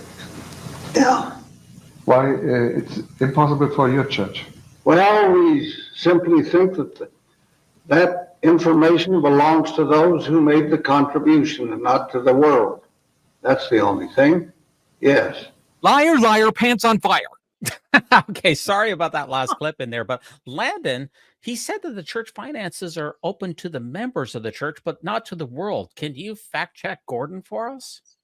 I could write a letter and ask them if they would send me a budget item of where all the money went to, because I did pay tithing for 34 years. I doubt they're going to send me anything that tells me how it's used. Yeah, Rebecca, is any of the church's finances open to the members, or is it just one big kabuki theater and totally opaque? Zero transparency. That's why an organization like the Widows Might, with the smartest financial geniuses out there, are working night and day to try to discover what they can through the methods that are available, even to understand just an iota of the church's finances. I will point out that in other places of the world, like he described France, places where you must be transparent, Australia, Canada, every place there's transparency, the church is up to something. There's something not quite right going on in almost every place where there is required transparency. That is a good point. Number 20, Gordon Hinckley appeared on Larry King, and Larry is going to ask him about polygamy, and Gordon is going to make a very surprising assertion here about polygamy not being doctrinal. That's a surprise. Let's see what we got going on here. But maybe in saying that it's rather than just a state matter, encouraging the state to prosecute. I don't know. We'll consider that. I'm giving you an idea. Yeah, Would you look better if you were? I don't know that we would or not. As far as I'm concerned, I have nothing to do with it. It belongs to the civil officers of the state. You condemn it. I condemn it, yes, as a practice, because I think it is not doctrinal, it is not legal, and this church takes the position that we will abide by the law. Wait a minute, Rebecca, polygamy is not doctrinal? I thought it's still in section 132 of the Doctrine and Covenants. Maybe I haven't kept up on all of my Mormon doctrine. Maybe you haven't. No, this is another case of President Hinckley, the master PR spinner, with his little wink and his smile. And I loved him too. I absolutely did, till I got older and kind of dug in and saw what he was doing. And there's another interview, maybe you're going to show it, about, do we get planets? But he'll say one thing to the public, and then he'll go to conference, and with another little wink, he'll let people know that he really does know what the doctrine is, but he just has to kind of smooth it over for the rest of the world. He does this over and over, says one thing on this side, says another thing to the members. Master PR wizard. Yeah, that particular thing where he backed up he said, I don't know that we teach that. I don't know that we emphasize that. That wasn't caught on camera. That was just in an article. So yeah, but that's part of it. Any take on this one here, Landon, because President Nelson himself is married to 2 women, and so is President Oaks. They're both polygamists, but I thought polygamy is not doctrinal. Can you clear this up for us? There's going to be some pissed off wives when they get to heaven and find out that their husband is sleeping with women they're not married to. Okay. Number 19, Dallin Oaks, PBS, the Mormon documentary here. And this is one of the most infamous clips in all of Mormon cinema. It's wrong to criticize leaders of the church, even if the criticism is true. Yeah, and I'm going to leave him up there on the screen because it's a certain look on his face that he's saying while he's saying that. I don't know if I can get that. There's a certain look that Dallin Oaks has when he's saying that.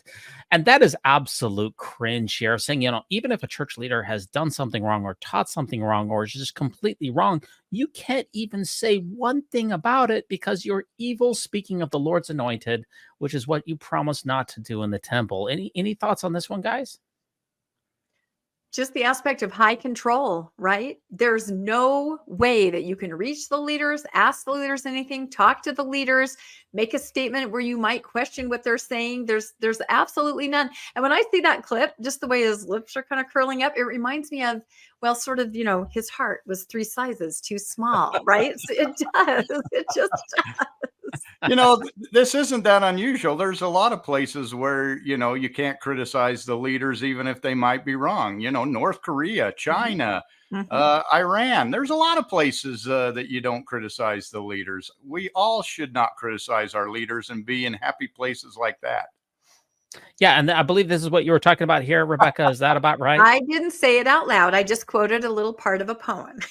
Well, I didn't say anything either. I'd like the record to show here. And this isn't the only cringe statement that we have from Dallin Oaks. Let me say about electric shock treatments at BYU. When I became president of BYU, that had been discontinued earlier, and it never went on under my administration.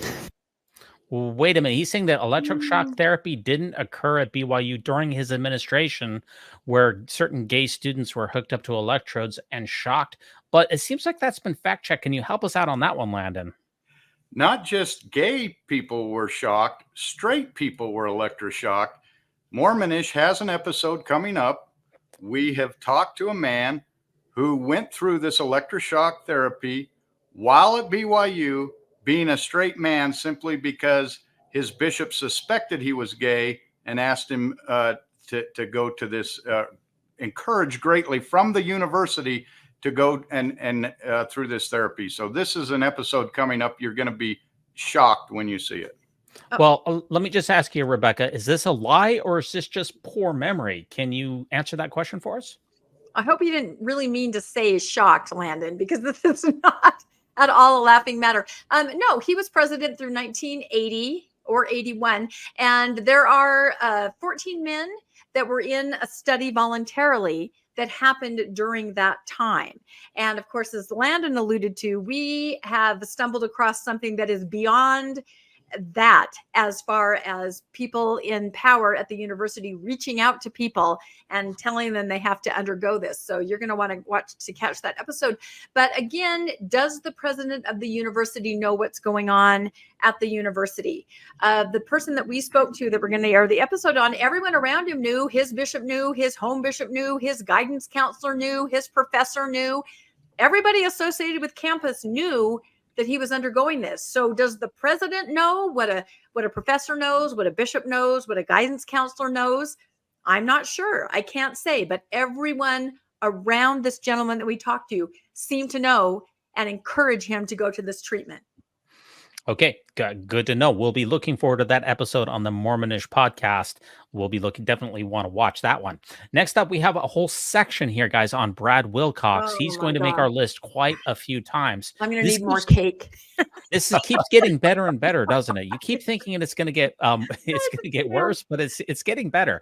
Let's hear what Brad Wilcox says about Black members of the church and also just Black people in general. Now, sadly, you live in a time where a lot of people get uptight about priesthood issues. Oh, no. It's one of the most glorious things we have in the church, and yet people want to sit and fight about it, get uptight about it. Uptight.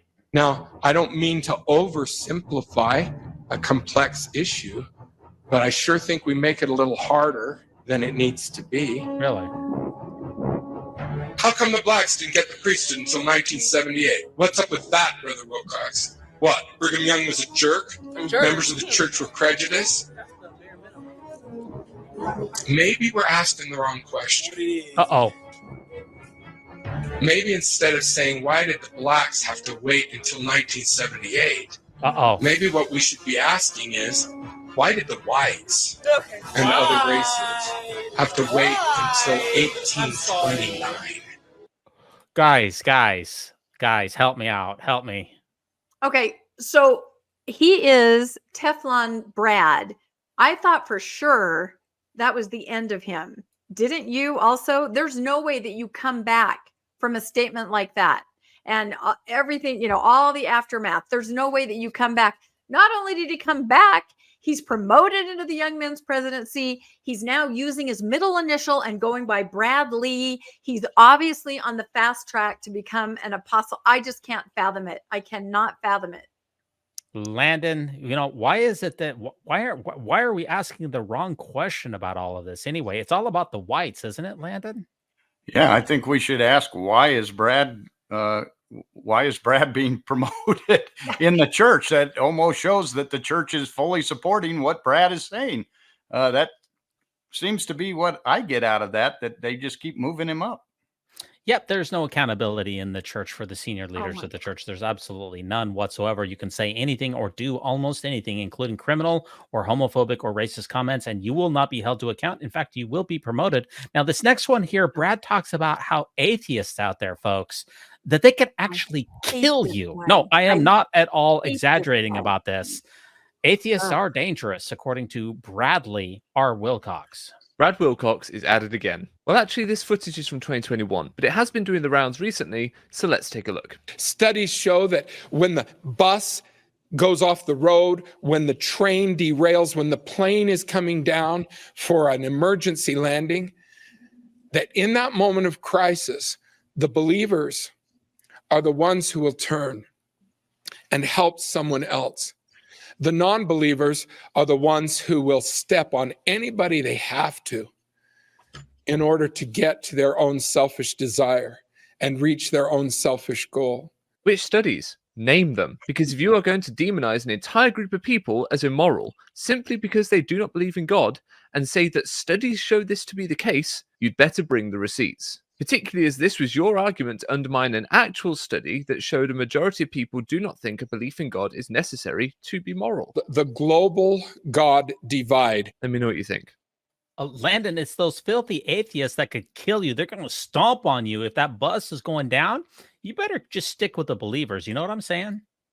Yeah, someone ought to tell that to 130 people in Mountain Meadows, where it was the believers who turned and shot them in the head. So it holds no water whatsoever. I can point to plenty of examples where church believers have turned on people and non-believers or even believers that just aren't Mormons. It just holds no water.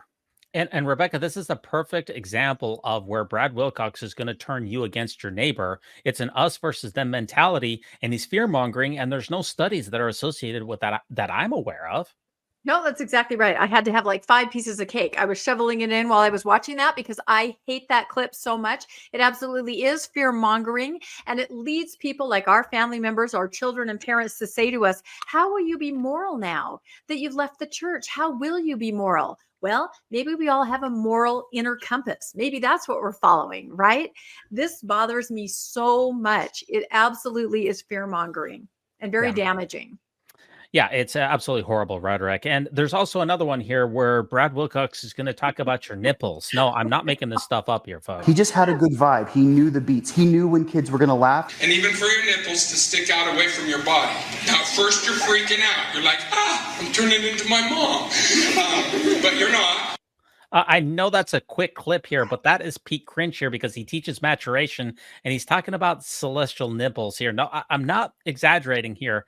This is absolutely cringeworthy to have Brad Wilcox, after all of his rhetoric, then be teaching your maturation classes. And don't forget, he's not a healthcare provider. He's not a nurse. He has no background in this whatsoever. All he is a Mormon general authority in Utah, and yet he gets the calls for these. I would hate to see have my son in one of these classes with Brad Wilcox. Any thoughts on this one? Yeah, we're all trying to figure that out. Why and how does he have the credential to be able to teach in the Utah public school system, and especially this topic to extremely vulnerable young people about a very sensitive, sometimes embarrassing topic? So how is this happening? None of us can figure it out. And don't forget, Landon, before I give you a take on this, that he has also written in his books about the evils of homosexuality, and yet he's in the public schools teaching about sexuality. Naturally, your worldview can come in there, and if you think that homosexuals are perverse and going to hell, that's a problem, isn't it? I would guess so. I didn't think it would be possible to make me cringe talking about nipples, but he did it. Landon. We're going to have to do this. This is going to have to be Mormonish After Dark, I think, with Landon on here. It always is with Landon, I'm telling you. And me just eating cake, so. Okay, Brad is going to top himself in this next one, where he's going to explain Joseph Smith's famous rock in the hat, and he's going to make this very understandable for all of us. Unfortunately, it is going to be cringeworthy, as everything that he does simply is. He's a professor at BYU of ancient religion, even though he has absolutely no credentials to teach these classes. I'm Brad Wilcox, and I'm starting a new semester teaching Book of Mormon at BYU. And I thought I'd share with you some of the visual aids that I use with my students. This is a replica of the seer stone, or one of the seer stones that Joseph Smith had. This was the stone that he found in a well when digging a well when he was a young man. And then when he would look into the stone, he would be able to see things that other people could not see. I need to have them somewhere dark so I can read the spiritual light. Oh, okay, write this down. Christ appeared before the Nephites. And that's how the Book of Mormon was written. Dum, dum, dum, dum, dum. And part of the translation of the Book of Mormon was done with the Urim and Thummim, but part of the translation was also done with a seer stone, or several seer stones. Now, people often get confused because they hear that Joseph Smith put a seer stone inside of a hat and then would look into the hat to see the seer stone. Dad, did you know that Joseph Smith guy read the Book of Mormon out of a hat? And? It's just that the Book of Mormon says a lot of strange stuff, like that Adam and Eve lived in Jackson County, Missouri. Yes? But school taught me that the first man and woman lived in Africa. But you can't believe everything school tells you, Stan. And they think it sounds weird, but when I compare for my students the seer stone to a cell phone, and I say, hey, a smooth surface on which words appear that can be read, then it makes more sense to them. I also say, hey, when you're out on a sunny day and you're trying to look at your cell phone, you wish it were darker. We often go like this to try to see the words better. Well, no wonder Joseph Smith put his cell phone or his seer stone in the hat so that he could block out light and he could see what was being written, what was given to him on the seer stone a little clearer. Gotcha. So maybe with these visuals in mind, then it will help you understand a little better, just like I hope it helps my students understand a little bit better about the translation process of the Book of Mormon. Rebecca, I can definitely see how he is a professor of ancient religion, bringing in all of these incredible concepts. The rock in the hat is just like your cell phone. I had no idea. Yeah, what I love is that none of these guys can bring themselves to actually put their head in the hat like you have to do it. You saw it there in the cartoon. President Nelson, he kind of leans toward the hat. Brad kind of lean. You got to stick your freaking face in it. And it absolutely looks ridiculous. And it absolutely looks like a magical element that nobody wants that association with the beginnings of the church. And I have to laugh because here he is just talking about the seer stone. Now, when I took Book of Mormon at BYU, no way. Absolutely no way. If a professor would have ever brought that into class or that idea, well, look what happened to D. Michael Quinn, right? Absolutely no way. Yet we do know now that back in that era, President Kimball had taken one of the seer stones to a BYU professor, Dean Jesse, I think it is. I've had 3 people now tell me that they were in the class when Dean Jesse said this. So, but anyway, said, can you reboot this? Can you get this going again? Can you start this up again? We want to start using this. So a prophet brings a seer stone to a history professor trying to get it online again. I don't know. Interesting. I wasn't aware of that, but Landon, as far as I'm concerned, it seems like everything that Brad touches is just cringe, and he's trying to make this explanatory to us all, but somehow it's just, I don't know what it is. It's a creep factor. I don't know. You can call me prejudiced if you want, but there's just something weird about Brad Wilcox. Yeah, this is just ridiculous. If the seer stone was like a cell phone, Joseph Smith wasn't translating scriptures. He was watching porn and sexting with 14-year-olds. Gotcha. Okay. That's typical Landon take. We're with you. And as far as Brad Wilcox is concerned here, he says, if you leave the church, you will lose absolutely everything. I have a really simple question for you. Is this true? I hope you realize that if you walk away from this religion, you lose everything. You lose everything. Everything that truly matters most. Do you lose everything? Current members, do you believe this? Ex-members, was this your experience? Let me know your answer in the comments. Landon, if you walk away from the church, do you lose everything? Well, you do lose your family in a lot of cases, but that's not because you walked away. It's because they teach them to walk away from you. So that to me is the sad part. Is they want you to believe you lose everything. But my experience has been, I found a whole new way of viewing the world, a whole new life focus, and it's been exciting to leave. I'm glad I did. Yeah, what are your thoughts on this one here, Rebecca? I think most people that actually do step away, they do not feel they have lost everything. However, exactly what Landon said, their family feels they've lost everything.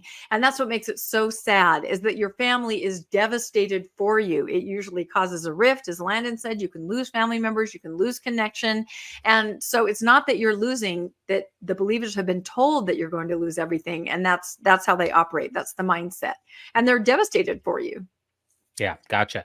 Now, we've got a bunch of Russell Nelson clips here, especially considering that it's his birthday.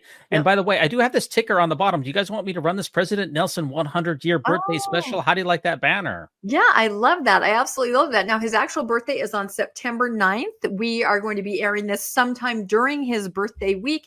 And he does have a special broadcast on that day. And 100 years old. I mean, I have to say that is an accomplishment. A lot of people don't live that long.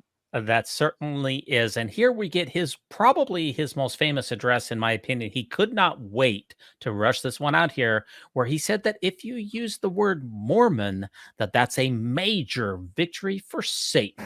Today, I feel compelled to discuss with you a matter of great importance. Some weeks ago, I released a statement regarding a course correction for the name of the church.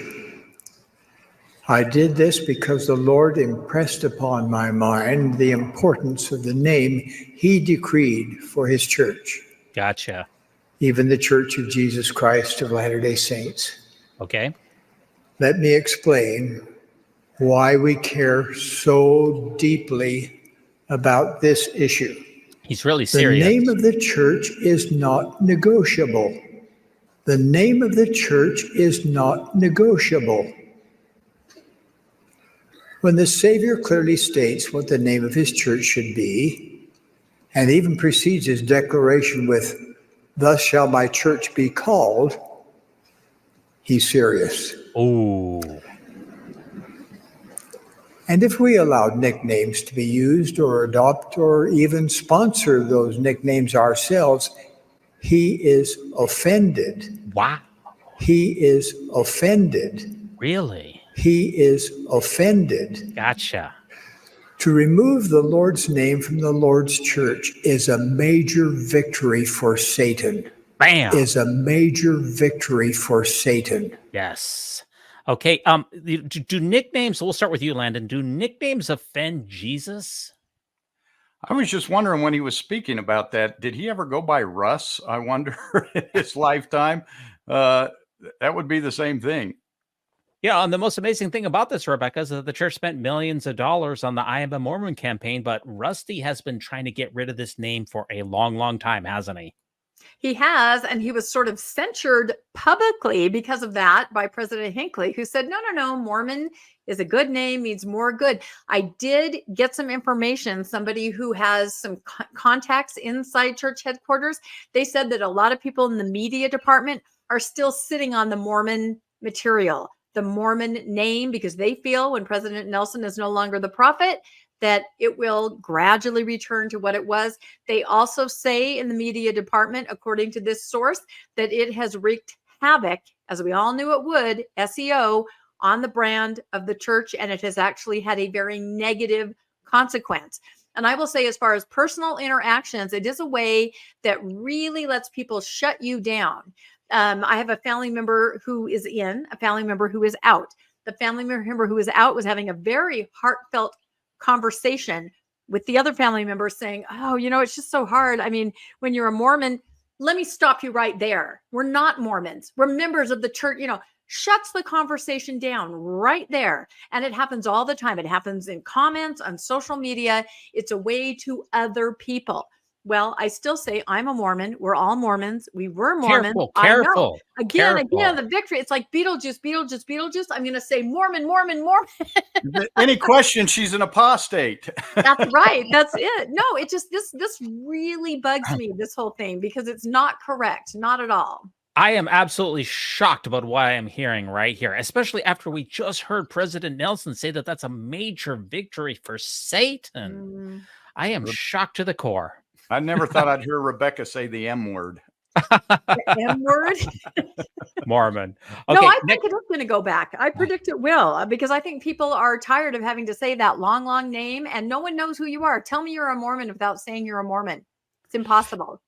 Okay, next up, Russell Nelson and his magical hat. He's going to give the magic hat a shot too. Quite miraculous, really, through the gift and power of God. We have a lot of suggestions about how it was done. We know that they had a table like this. We know they had the golden plates covered usually, and Joseph used these the Urim and Thummim, seer stones in the hat, and it was easier for him to see the light when he take that position. To me, it's like having my mobile phone. What? At my hand, and I can get messages on it that you can't see. What? That's true. Oh. And they had nothing like that. So it's just the gift and power of God. They keep saying that the rock in the hat is just like a cell phone, but that's not how cell phones work. I can show my cell phone to you, and you can confirm that there's something on there. I mean, we could even, I guess, call the Verizon company, and they can also confirm that something's on there. A rock on the hat is nothing like a cell phone. How do these guys not understand this? No, and this is the gift and power of Apple. So I love it. No, Okay. Again, though, I'm glad you showed that. They cannot bring themselves to do it, to show how occult that looks, to put your head all the way in the hat and then to say words. They can't do it. They will not do it. This shows you that this is talking points that they're spreading out through the whole church, that it's like a cell phone. They just got to somehow link it to something that is real so that people can say, oh, yeah, it's just like a cell phone. It's nothing like a cell phone. It's a rock. It's a rock. And of course, President Nelson still has this rock. And if it is so easy to use, just like a cell phone, then why does he or anyone else never use it? That's a good question. Next up is Russell Nelson's Spring 2021 General Conference with the Lazy Learners and Lax Disciples. Through your faith, Jesus Christ will increase your ability to move the mountains in your life. Even though your personal challenges may loom as large as Mount Everest, your mountains may be loneliness, doubt, illness, or other personal problems. Like the SEC fine. Your mountains will vary. And yet the answer to each of your challenges is to increase your faith. In Rusty. That takes work. You betcha. Lazy learners and lax disciples will always struggle to muster even a particle of faith. They sure will. To do anything well requires effort. Becoming a true disciple of Jesus Christ is no exception. Increasing your faith and trust in him takes effort. You bet. If you leave the church, Landon, you're just lazy or you're lax. There could be absolutely no justification ever whatsoever of someone leaving the church other than the fact that they're just absolutely lazy.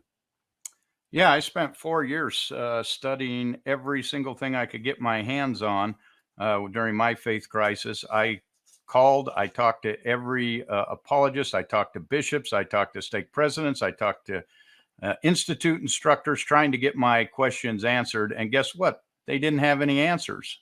So, but the answers I found, they just didn't agree with what the church had to say. So I'll tell you, I never studied so hard as during my faith crisis. And it always led exactly opposite of what the church said. Yeah, so that's the lax disciples part, which is where you didn't study it out. That's the lazy learner. Then you have the lax disciple, which is where people just want to sin. So these are the old stereotypes. But Rebecca, what we know is that people don't leave the church who are lazy learners and lax disciples. They typically have very significant issues with the church theologically, and they're not just leaving to drink coffee and sin. They do, and that you're exactly right. And there was a study, was it the 2011 study? The church leaders know why people leave. This is just something, it's dog whistling to the members. They want to hear this. Oh, they didn't study hard enough. They didn't try hard enough. I took such exception to this because at that point we were running the Good Book Club, which we still are. And I thought about the book club and I thought, there are the most brilliant, hard-working, hard-studying people in our book club. They are brilliant. And to be called that, I took huge exception to that. But again, it's a dog whistle. It makes everybody feel good. Oh, I stay because, they obviously didn't try hard enough. I'm trying really hard. Think about what happened just a few days ago where the Stick of Joseph brothers were on Mormon Stories. And what did they say to John DeLand? Oh, you haven't really read the Book of Mormon. You don't really know, is what they said. So it's this higher ground that they stand on, saying that they know more, they've learned more. And I dispute that every step of the way. None of us, nobody, I think, studies harder than somebody who is trying desperately to stay in the church and find a way to study their way back in. Most people, like Landon, eventually study their way out. I'll just say one quick thing about this particular address. And earlier in this general conference talk, President Nelson references something from the book of Hebrews in the New Testament, but he erroneously claims that it was written by Paul when absolutely everyone knows that the book of Hebrews is not written by Paul and it's probably anonymous. So while he, at the same time that he's criticizing lazy learners and lax disciples, he doesn't know the fundamentals about the New Testament. I can't help but see the hypocrisy there. Now, also, Jesus, Russell Nelson, January 2026. We're in the top 10 here, folks. BYU Hawaii. There's no gays in Jesus's church. And if your parents are gay, well, then you can't join my church. The first presidency and quorum of the 12 apostles counsel together and share all the Lord has directed us to understand and to feel individually and collectively. And then we watch the Lord move upon the president of the church to proclaim the Lord's will. This prophetic process was followed in 2012 with the change in minimum age for missionaries. And again with the recent additions to the church's handbook, consequent to the legalization of same-sex marriage in some countries. Filled with compassion for all, and especially for the children, we wrestled at length to understand the Lord's will in this matter. Ever mindful of God's plan of salvation and of his hope for eternal life for each of his children, we considered countless permutations and combinations of possible scenarios They talked to that the could lawyer. arise. They talked to the lawyers. We met repeatedly in the temple in fasting and prayer and sought further direction and inspiration. When Thomas Monson had dementia. And then when the Lord inspired his prophet, President Thomas S. Monson, he was out of it, to declare the mind of the Lord and the will of the Lord, each of us during that sacred moment bowed our head and said yes. Felt a spiritual confirmation. It was our privilege as apostles to sustain what had been revealed to President Monson. Excuse me, President Monson had dementia during this time. He wasn't getting any revelation from anyone unless it was how to eat more ice cream or watch What About Bob. This is one of the most cringeworthy talks of all time because he said that it's filled with compassion that we would make it so that if your parents are gay, you can't even join the church. Yeah, Rebecca's muted again. I'm so mad. No, these are getting worse and worse. Again, I may have to tap out. This is just reprehensible, absolutely reprehensible. And again, we see when a prophet is infirm like that, not cognizant, there's a power vacuum. And what happens? November 5th happens. What happens? Handbook updates about transgender members happen. This is what they do. This is what happens when there's somebody who's at the top that's not really leading, and it's a power vacuum. And then what happened in what President Nelson is addressing there? 3 years later, yeah, not so much. Changing my mind. That was a dark, dark period that people are still recovering from. Yeah, that was the Lord moved on President Monson, but I guess the Lord moved again really quick right afterwards, didn't he, Landon? Yeah, that speech was actually given just 2 months after that policy was given. And I struggled with that policy. When I first heard it, I said, that can't possibly be right. And then I did a lot of research because I'm a lazy learner. And I went to my bishop and I said, I cannot accept this. This was a couple years later. I went to my bishop and I said, I cannot accept this. This is not right. And the bishop backed it up and said, I don't know either, but this is why we do it. The very next Wednesday, after he gave me all the reasons for why this was from God, they changed the policy back. Well, it just reminds me that yesterday's prophet is today's heretic, right? That's the old saying. And number 8 here, President Nelson and COVID. You know, we have a prophet on the earth, according to the church, who can make you smarter and see around corners. And let's see what he did to help us all prepare for COVID. My beloved brothers and sisters, as we welcome you to this historic April 2020 General Conference of the Church of Jesus Christ of Latter-day Saints. For reasons you know, I stand before you in an empty auditorium. Little did I know when I promised you at the October 2019 General Conference that this April conference would be memorable and unforgettable. Boy, Landon, he wasn't kidding around about the little did I know part, was he? No, he was not. And little did he know and little leadership did they provide during this. But I always look at that and I can't see those carrots or cabbage or broccoli, whatever's behind him in there. It was just, I can't that was look the at salad that. bar year. Not see We the all whole remember that. Yeah, that horrible salad bar behind him. Yeah. I missed that one. So much for Joseph seeing the 7 years of famine and then the 7 years of plenty. President Nelson can't even see a couple of days in the future, it appears like. What do you think, Rebecca?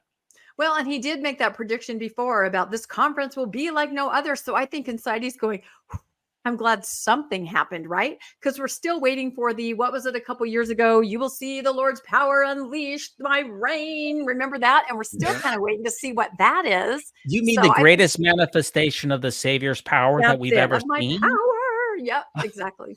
Okay, I got it. Next up is Nelson's catchphrase, which is cringe, in my opinion. Think celestial. And the eyes, if you make sure while you're watching this that you take a careful look at his eyes, you will definitely see the Spirit of the Lord in his eyes in this particular talk. When someone you love attacks truth, think celestial. Gotcha. And don't question your testimony. Okay, sir. The Apostle Paul prophesied that in the latter times some shall depart from the faith, I got to jump in there for a second because that's from the Gospel of Timothy, and 7 of Paul's epistles we know Paul wrote. 6 of them are of dubious authenticity, and guess what? Timothy is one of the dubious authenticities. Rusty, you don't know your Bible, man. Give me a break. And that's where the "they shall depart from the faith" is from Timothy. He's quoting it like it's from Paul when we don't know it's from Paul. It's dubious. Give me a break. Giving heed to seducing spirits and doctrines of devils. Ooh. There is no end to the adversary's deceptions. Really? Please be prepared. Okay. Never take counsel from those who do not believe. What? Seek guidance from voices you can trust, from prophets, seers, and revelators. Oh. And from the whisperings of the Holy Ghost, who will show unto you the things what ye should do. Okay, we got the think celestial, we got the never take counsel from those who don't believe, and we got him quoting from the Epistle of Timothy and attributing it to Paul when it's actually of dubious authenticity. We got a triple whammy with this one. Yeah, a lot of people don't realize that the don't take counsel is the same as the think celestial talk. And as soon as I heard those words, I knew that they would be used against people. They would be used against me. And they have been, as far as I don't have to listen to you, right? Because you're not a quote believer. I also think as soon as he said think celestial, people were like setting up my Etsy shop. Let's see doormat. Let's see mud flaps. Let's see water bottle. I guarantee it was happening right during that talk. Well, Landon, how do you think celestial anyway? I don't really know how to do it. It's never really been explained to me. I don't think celestial anymore. I guess I think, I don't know. I think hell. I don't know, because I don't think anyway this way anymore. I've gotten completely off the bandwagon, so they can think whatever they want. Celestials just seems to be think however I tell you to think. That's pretty much it. Joseph Smith in his day, to celestialize with someone had a very different meaning. So I don't know. Maybe maybe I do think celestial. See, that's right. Maybe that is what he's trying to say. I'm not sure. I think you're talking about when Emma saw through the crack in the barn, celestializing with a certain white and delightsome maiden. I believe that is what you're referring to. That is what I'm referring to. That's right. Very nice. Now we have, speaking of celestial sex here, folks, we have the TK smoothie and the telestial bodies, where President Nelson brings out the idea that if you drink coffee and you don't pay tithing into the enzyme peak sham, that in the afterlife, you will not have your genitals and won't be able to have sex. No way. That can't be. Did Russell M. Nelson just confirm a long-lost LDS doctrine that came from the days of Joseph Fielding Smith? Your choices today will determine 3 things: where you will live throughout all eternity, the kind of body with which you will be resurrected, and those with whom you will live forever. If we unwisely choose to live telestial laws now, we are choosing to be resurrected with a telestial body. Okay, hold up. Russell M. Nelson has just resurrected the telestial Ken doll doctrine, that those who go to the telestial kingdom do not have reproductive organs. Not only is this in direct contradiction to Alma 40:23, every limb and joint shall be restored to its body, yea, even a hair of the head shall not be lost, but all things shall be restored to their proper and perfect frame. It's also just plain weird. I'm confident that this is what he was referring to when he said a telestial body. But let me know what you think. Rebecca, what's a telestial body anyway? I'm not as familiar with Mormon doctrine as you are. Yeah, this is a really old doctrine, and people jokingly call it the Telestial Kingdom smoothie, meaning TK smoothie, meaning it's true. You will be resurrected in the next life without your genitalia, right? Because the church is obsessed with sex. So the worst punishment they can think of is we're just going to take all that away, all that possibility. It's absolutely ridiculous. But I was really stunned that he went there, because that's one of those weird doctrines that they just don't want people to know. Here he brought it up in 2020, whatever. Was it just last year or the year before? He brought it up again. So yeah, well, it was smoothie. Yeah, it was really brought out by Joseph Fielding Smith, and it's been almost 50 years since it's been referenced. It's one of those doctrines that the church was trying to let go, but he seems to have doubled down on that notion. What are your thoughts on this very cringeworthy talk here, Landon? Well, that's what happens when you have 100-year-old leaders. They quote 50-year-old talks. And It just seems absurd that I thought gender was eternal as their new big buzzwords. That certainly doesn't sound eternal if they can take it away. So it sounds like if you're in the celestial kingdom, someone has to stand at the door while you go to the bathroom. Oh, wait, man. You can't go to the bathroom because you don't have any genitalia. So No, you're escorted out. No, it's so problematic on every level. Okay, we're down to the top 5 here, folks. Can't And believe here we it. have Russell Nelson's Oh my gosh. 2011 legendary Flight of Death. First of all, I need you to rate this thumbnail. That is peak. That is peak Yeah. DV's Mormon News Roundup thumbnail, isn't it? That's pretty good. I have to say that's pretty good. It really captures the whole essence of that terrifying non-event. I love this thumbnail so much here. And I've edited it. So folks here, oh my gosh, there's your jump scare. So that's to keep you on the edge of your seat That here. was terrifying. Well, this is a Is that from terrifying event Congress? here. Yes, this is a terrifying event. Now, he released a propaganda video that went along with his famous Flight of Death, where he claimed that a flight that he was on that went from Salt Lake City down to St. George encountered a number of problems. But of course, when it was fact checked, it was not a dangerous flight whatsoever. But that's not going to stop him from making it into a faith promoting story. And I put subtitles into this propaganda video, and pay careful attention to the subtitles because they do make the viewing experience a little bit more enjoyable. And I also dubbed in some other things which I think will be very entertaining for you. In November of 2011, we get Nelson's most famous retelling of this story. It was released as an inspirational message on the church's official YouTube channel. Nelson told his story once again, and the church made a video depicting the event. The title of the video is "Men's Hearts Shall Fail Them." I was in a small airplane, and all of a sudden, the engine on the wing caught fire. It exploded, and burning oil was poured all over the right side of the airplane, and we started to dive toward the earth. We were spinning down to our death. Oh, this woman across the aisle, she was just absolutely uncontrollably hysterical. And I was calm. I was totally calm. Even though I knew I was going down to my death, I was ready to meet my maker. Wow. We didn't crash. We didn't die.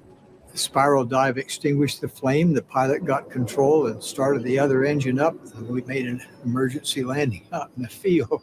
But I thought through that experience, if you've got a faith, you can handle difficulties, knowing that with an eternal perspective that all will be well.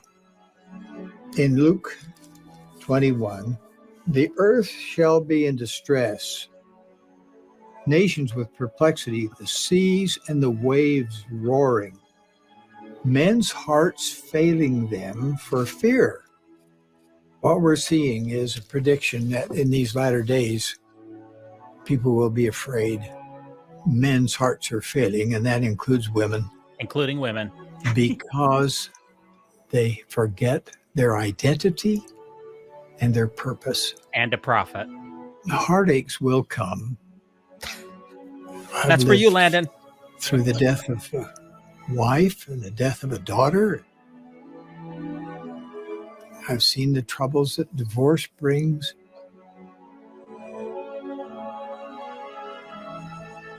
Children or grandchildren go astray. Are you feeling the spirit? Illness, injuries. To the individual who is weak in the heart. Yes. Fearful in the heart. Be patient with yourself. Perfection comes not in this life, but in the next life. Or don't demand things that are unreasonable. You mean like evidence? But demand of yourself improvement. Okay, get ready, folks. Hands up in a As you second. let the Lord help you through that, He will make the difference. Okay, turn it up, please. Hands up just a little bit, folks. Hands up, please. You got to feel this with me. Rebecca, please. Turn I'm up the so music. grateful for the gospel of Jesus Christ. We're almost that there. Allows me that kind of strength in these tumultuous times. Yes.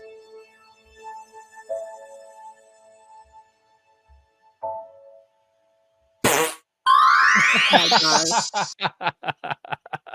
Okay, is that a peak cringe video or what, folks? Absolutely. Yeah, we know that didn't happen because the atheist on board would have trampled him trying to get off. I was just going to say that. Well, Brad Wilcox is atheist on there, stomping everybody around. So, you know what I think though is that scared atheist idea. I have found exactly the opposite. I was really nervous about death or anything like that when I was in the church. It seemed terrifying, horrible, really just not, you're going to be judged. Who knows what kingdom you're going to go to? You're going to lose your genitalia. You have to say words, signs, tokens. Now, peace. And I have to say, I've gone through the death of my mom and my dad in the last 4 months, and it has been a very peaceful experience, even as an atheist. Well, I'm glad to hear that. Wish you the very best on that. Thank you very much. I hope you enjoyed my subtitles there that went along with that. I have a long video that I'm going to be releasing on Rusty's famous flight of death here coming up shortly. We've only got 4 left to go here. We're going to take you out of here. We're going a little long here, but here, this is a talk over here, folks. This is Joseph Wirthlin in 2007 here.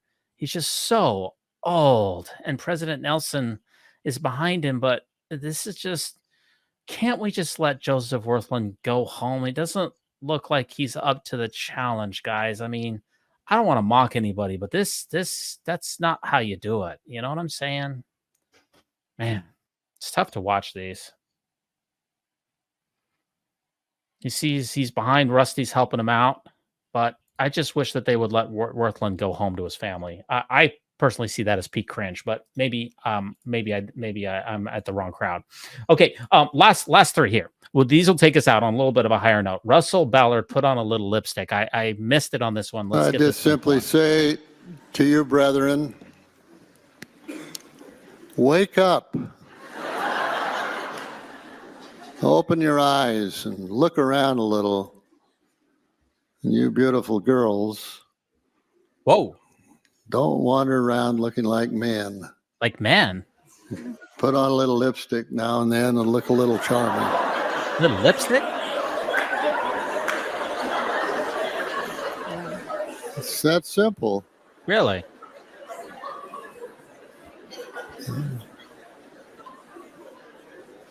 I don't know why we make this whole process so hard. Rebecca, it's just pretty simple. You know, those women out there, they need to put on a little lipstick, and all the men have to do, and this is the part that most people don't realize, all the men have to do is just look around. It's kind of like a buffet out there. Yeah, we did a podcast on that too. Exactly. Just look around. But what's interesting is all those giggling, tittering voices of women, and they don't realize what is the ratio. It's about, help me, I can't remember what the ratio is. It's like 3 to, anyway, there's a lot more women than there are men in the church who are looking for that eternal companion. So it's really nothing to laugh about. And I don't know if lipstick will help. Yeah. And of course, also women don't look like men because men have to be manly men and women have to be feminine women. We got to reinforce the gender stereotypes, don't we, Landon? Yeah, I was surprised he didn't say, young men, you need to put on a little deodorant. That's what you would have said. I'm on board with that. I'm on board with that advice. Yeah. That's what Landon would have said. Okay. We're down to number 2 here. Richard Scott, abuse victims need to repent. Adversity, even when caused willfully by others' unrestrained appetite, can be a source of growth when viewed from the perspective of eternal principle. What? The victim must do all in his or her power to stop the abuse. Most often, the victim is innocent because of being disabled by fear or the power or authority of the offender. Most often. At some point in time, however, the Lord may prompt a victim to recognize a degree of responsibility for abuse. Responsibility? The priesthood leader will help you assess your responsibility so that if needed, it can be addressed. What? Yeah. Otherwise, the seeds of guilt will remain and sprout into bitter fruit. Yet no matter what degree of responsibility, from absolutely none to increasing consent, the healing power of the atonement of Jesus Christ can provide a complete cure. Forgiveness can be obtained for all involved in abuse. Rebecca, we'll start with you first. Yeah, so you're supposed to go to your untrained clergy, who's your plumber down the street, and plead your case about how culpable you are in a scenario where you are being assaulted. And he's going to ask you, well, did you struggle? Did you fight back? Did you say yes? Were you somewhere where you weren't supposed to be? Had you taken some alcohol? Were you impaired? All of those things mean it's your fault, and you have to ask for forgiveness. This is a horrible, horrible talk. Extraordinarily damaging and extremely ignorant on his part, as far as he does not even know what he's talking about when it comes to assault or how people react in a scenario like that. But Landon, don't worry. Jesus is going to make it all better, right? Yeah, evidently the victim is to call upon their bishop and the Lord, while the abuser is to call upon Kurt McConkie. Oh my gosh. That's a sad fact. And here is the number one. Since it is President Nelson's 100-year birthday, we're going to go back to a flashback to when he was 95. And I literally think that this may be the most cringeworthy out of all 50 here. But here's the number one: wishing President Nelson a happy 100-year birthday special, and maybe another 100. Who knows? He is the prophet after all. Did you know that Russell M. Nelson had his 95th birthday party in the conference center?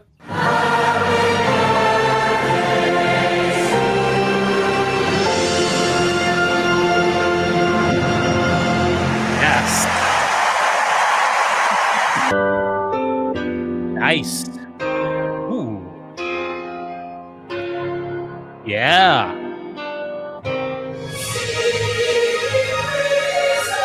Our hearts have been drawn toward our Savior, Jesus Christ. Yes.